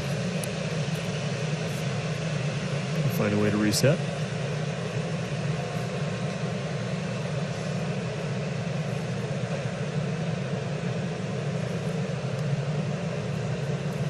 Two and two to Votto. 3-2. So this, imagine how this game would have been different if Garver had just dropped a single into right field or wherever and tied the game. I mean, when you look at a loss, you go back and look, and all the things that could have happened differently. You know, you're able to push one across in the first. You're able to get that runner in from third with less than 2 outs. I mean, there's been opportunities. But we showed you that both Colina and Rogers were warming up. And if the Twins had gotten a hit, tied the game, or taken the lead, Rogers would have been brought in out of the bullpen rather than Colina. And the deficit wouldn't look so daunting going into the bottom of the ninth. But, yeah, if you were able to, well, if you're able to do a whole lot of things, but you look back on it, and there's usually more than one missed opportunity. And fisted back to the screen.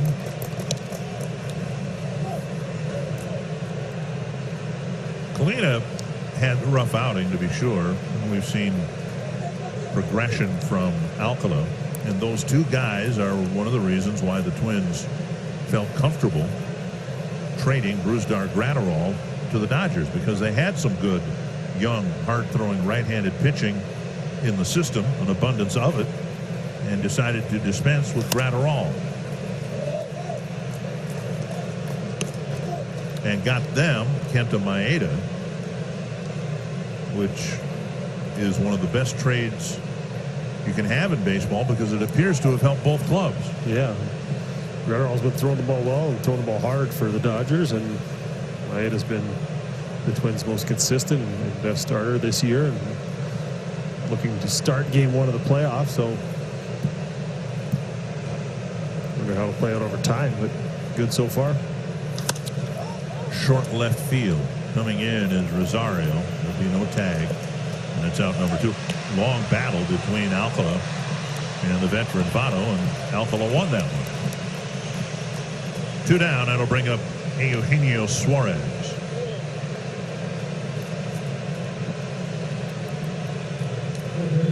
But Alcala and Colina both have veterans on their team, and LaTroy Hawkins in the bullpen, who pitched as many games as anybody in baseball. And, you know, LaTroy's put in a lot of work with Alcala, and I'm sure he'll be in Colina's ear as well. And LaTroy very in tune with the Twins system, and there's a lot of leadership around here that will try and help Colina shake off this outing and understand that the sun's going to come up tomorrow and get another chance to work and try and continue to get better. The fact of the matter is, the Reds playing really good baseball right now too. But there's no reason to think from where Alcala was to where he is now. I mean, standing, look how comfortable he looks on the mound. He's not he's not all over the place. He's not afraid of the strike zone. He's using his fastball effectively. He's able to get his off-speed stuff over when he needs to. I mean, give me some idea what the Twins are facing, or who the Twins are facing here. The Reds in their last 10 games have gone 8-2. They're the only team in the last 10 games to win as many as 8 games. Wade Miley getting loose. And they have tonight all the incentive in the world to win here tonight, because they've not been in a position where they've looked like a playoff team, but they sure look like one now. Fly to center. Caves out there. And the Reds leave them full.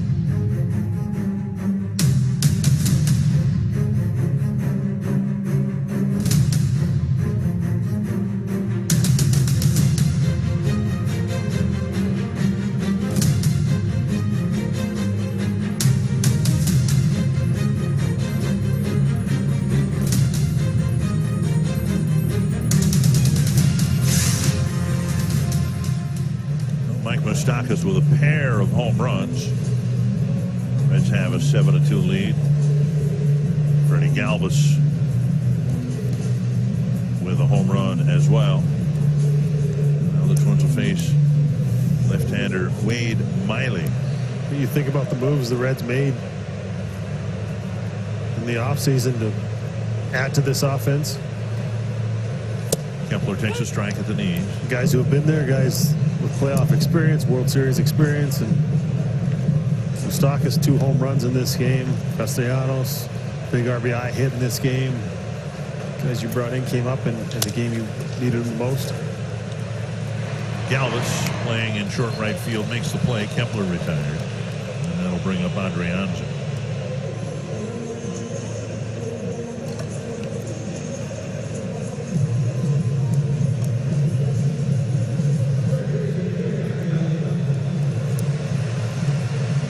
Adrianza put the Twins in front with a double off the fence in right center field. That was back in the 3rd inning. He entered the game because Josh Donaldson came out with a cramp in his right calf. The severity of that we don't know. And then, of course, in the late innings, Byron Buxton hitting the helmet by a pitch, and he came out of the game. So potentially a bad game for the Twins, and it has nothing to do with the fact that they're down by 5 runs in the 9th inning.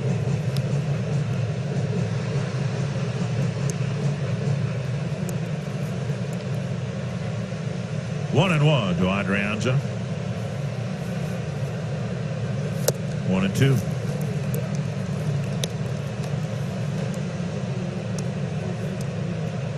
One of the interesting games to watch late tonight. Houston lost in extra innings. The Angels are trailing the Dodgers 6-5. But the Angels are still mathematically alive, and if they win tonight, they'll just be 2 games behind the Astros.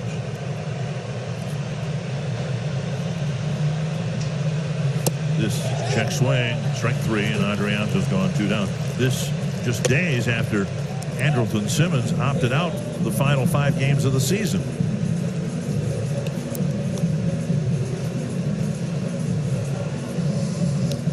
So the Twins with a magic number of 2, unless they pull off a miracle and come back.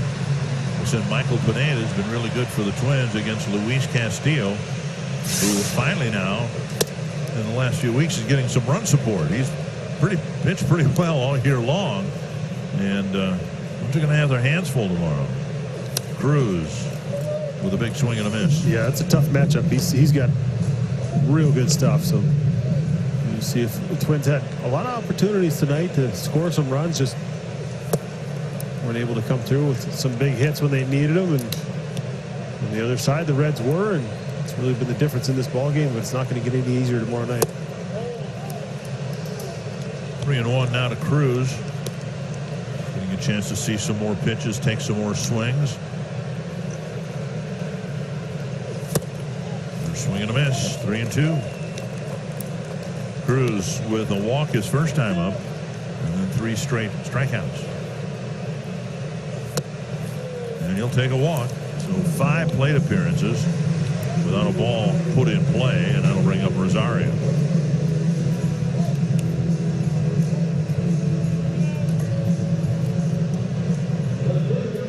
Rosario with a pair of singles. Now, Wade Jr. will run for Cruz.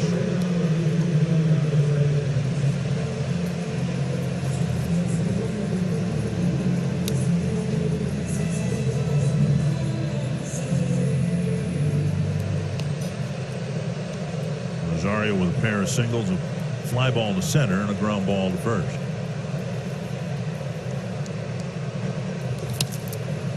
Wade goes to second on a foul ball. Eddie had one thought on his mind right there of trying to put the ball up over the flagpole in right field.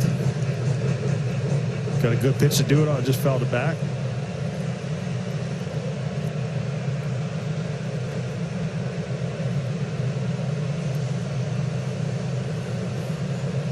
Away it goes. Reds, of course, don't care, and there's strike 2.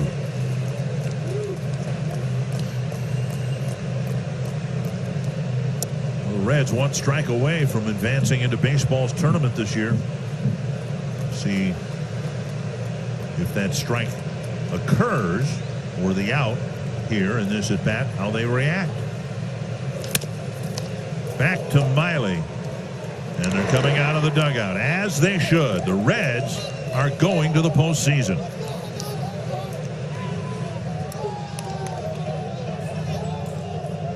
Well, it's been a few years for the Cincinnati Reds, so congratulations to them. They get to go, and this looks like a team that could be very dangerous to match up against in October with pitching staff, and they've got the threat of the long ball, and Twins have 2 more games to try and wrap up their division. And tough night, but you get started all over again tomorrow. And the Twins will do that. The Reds reliant on the home run, getting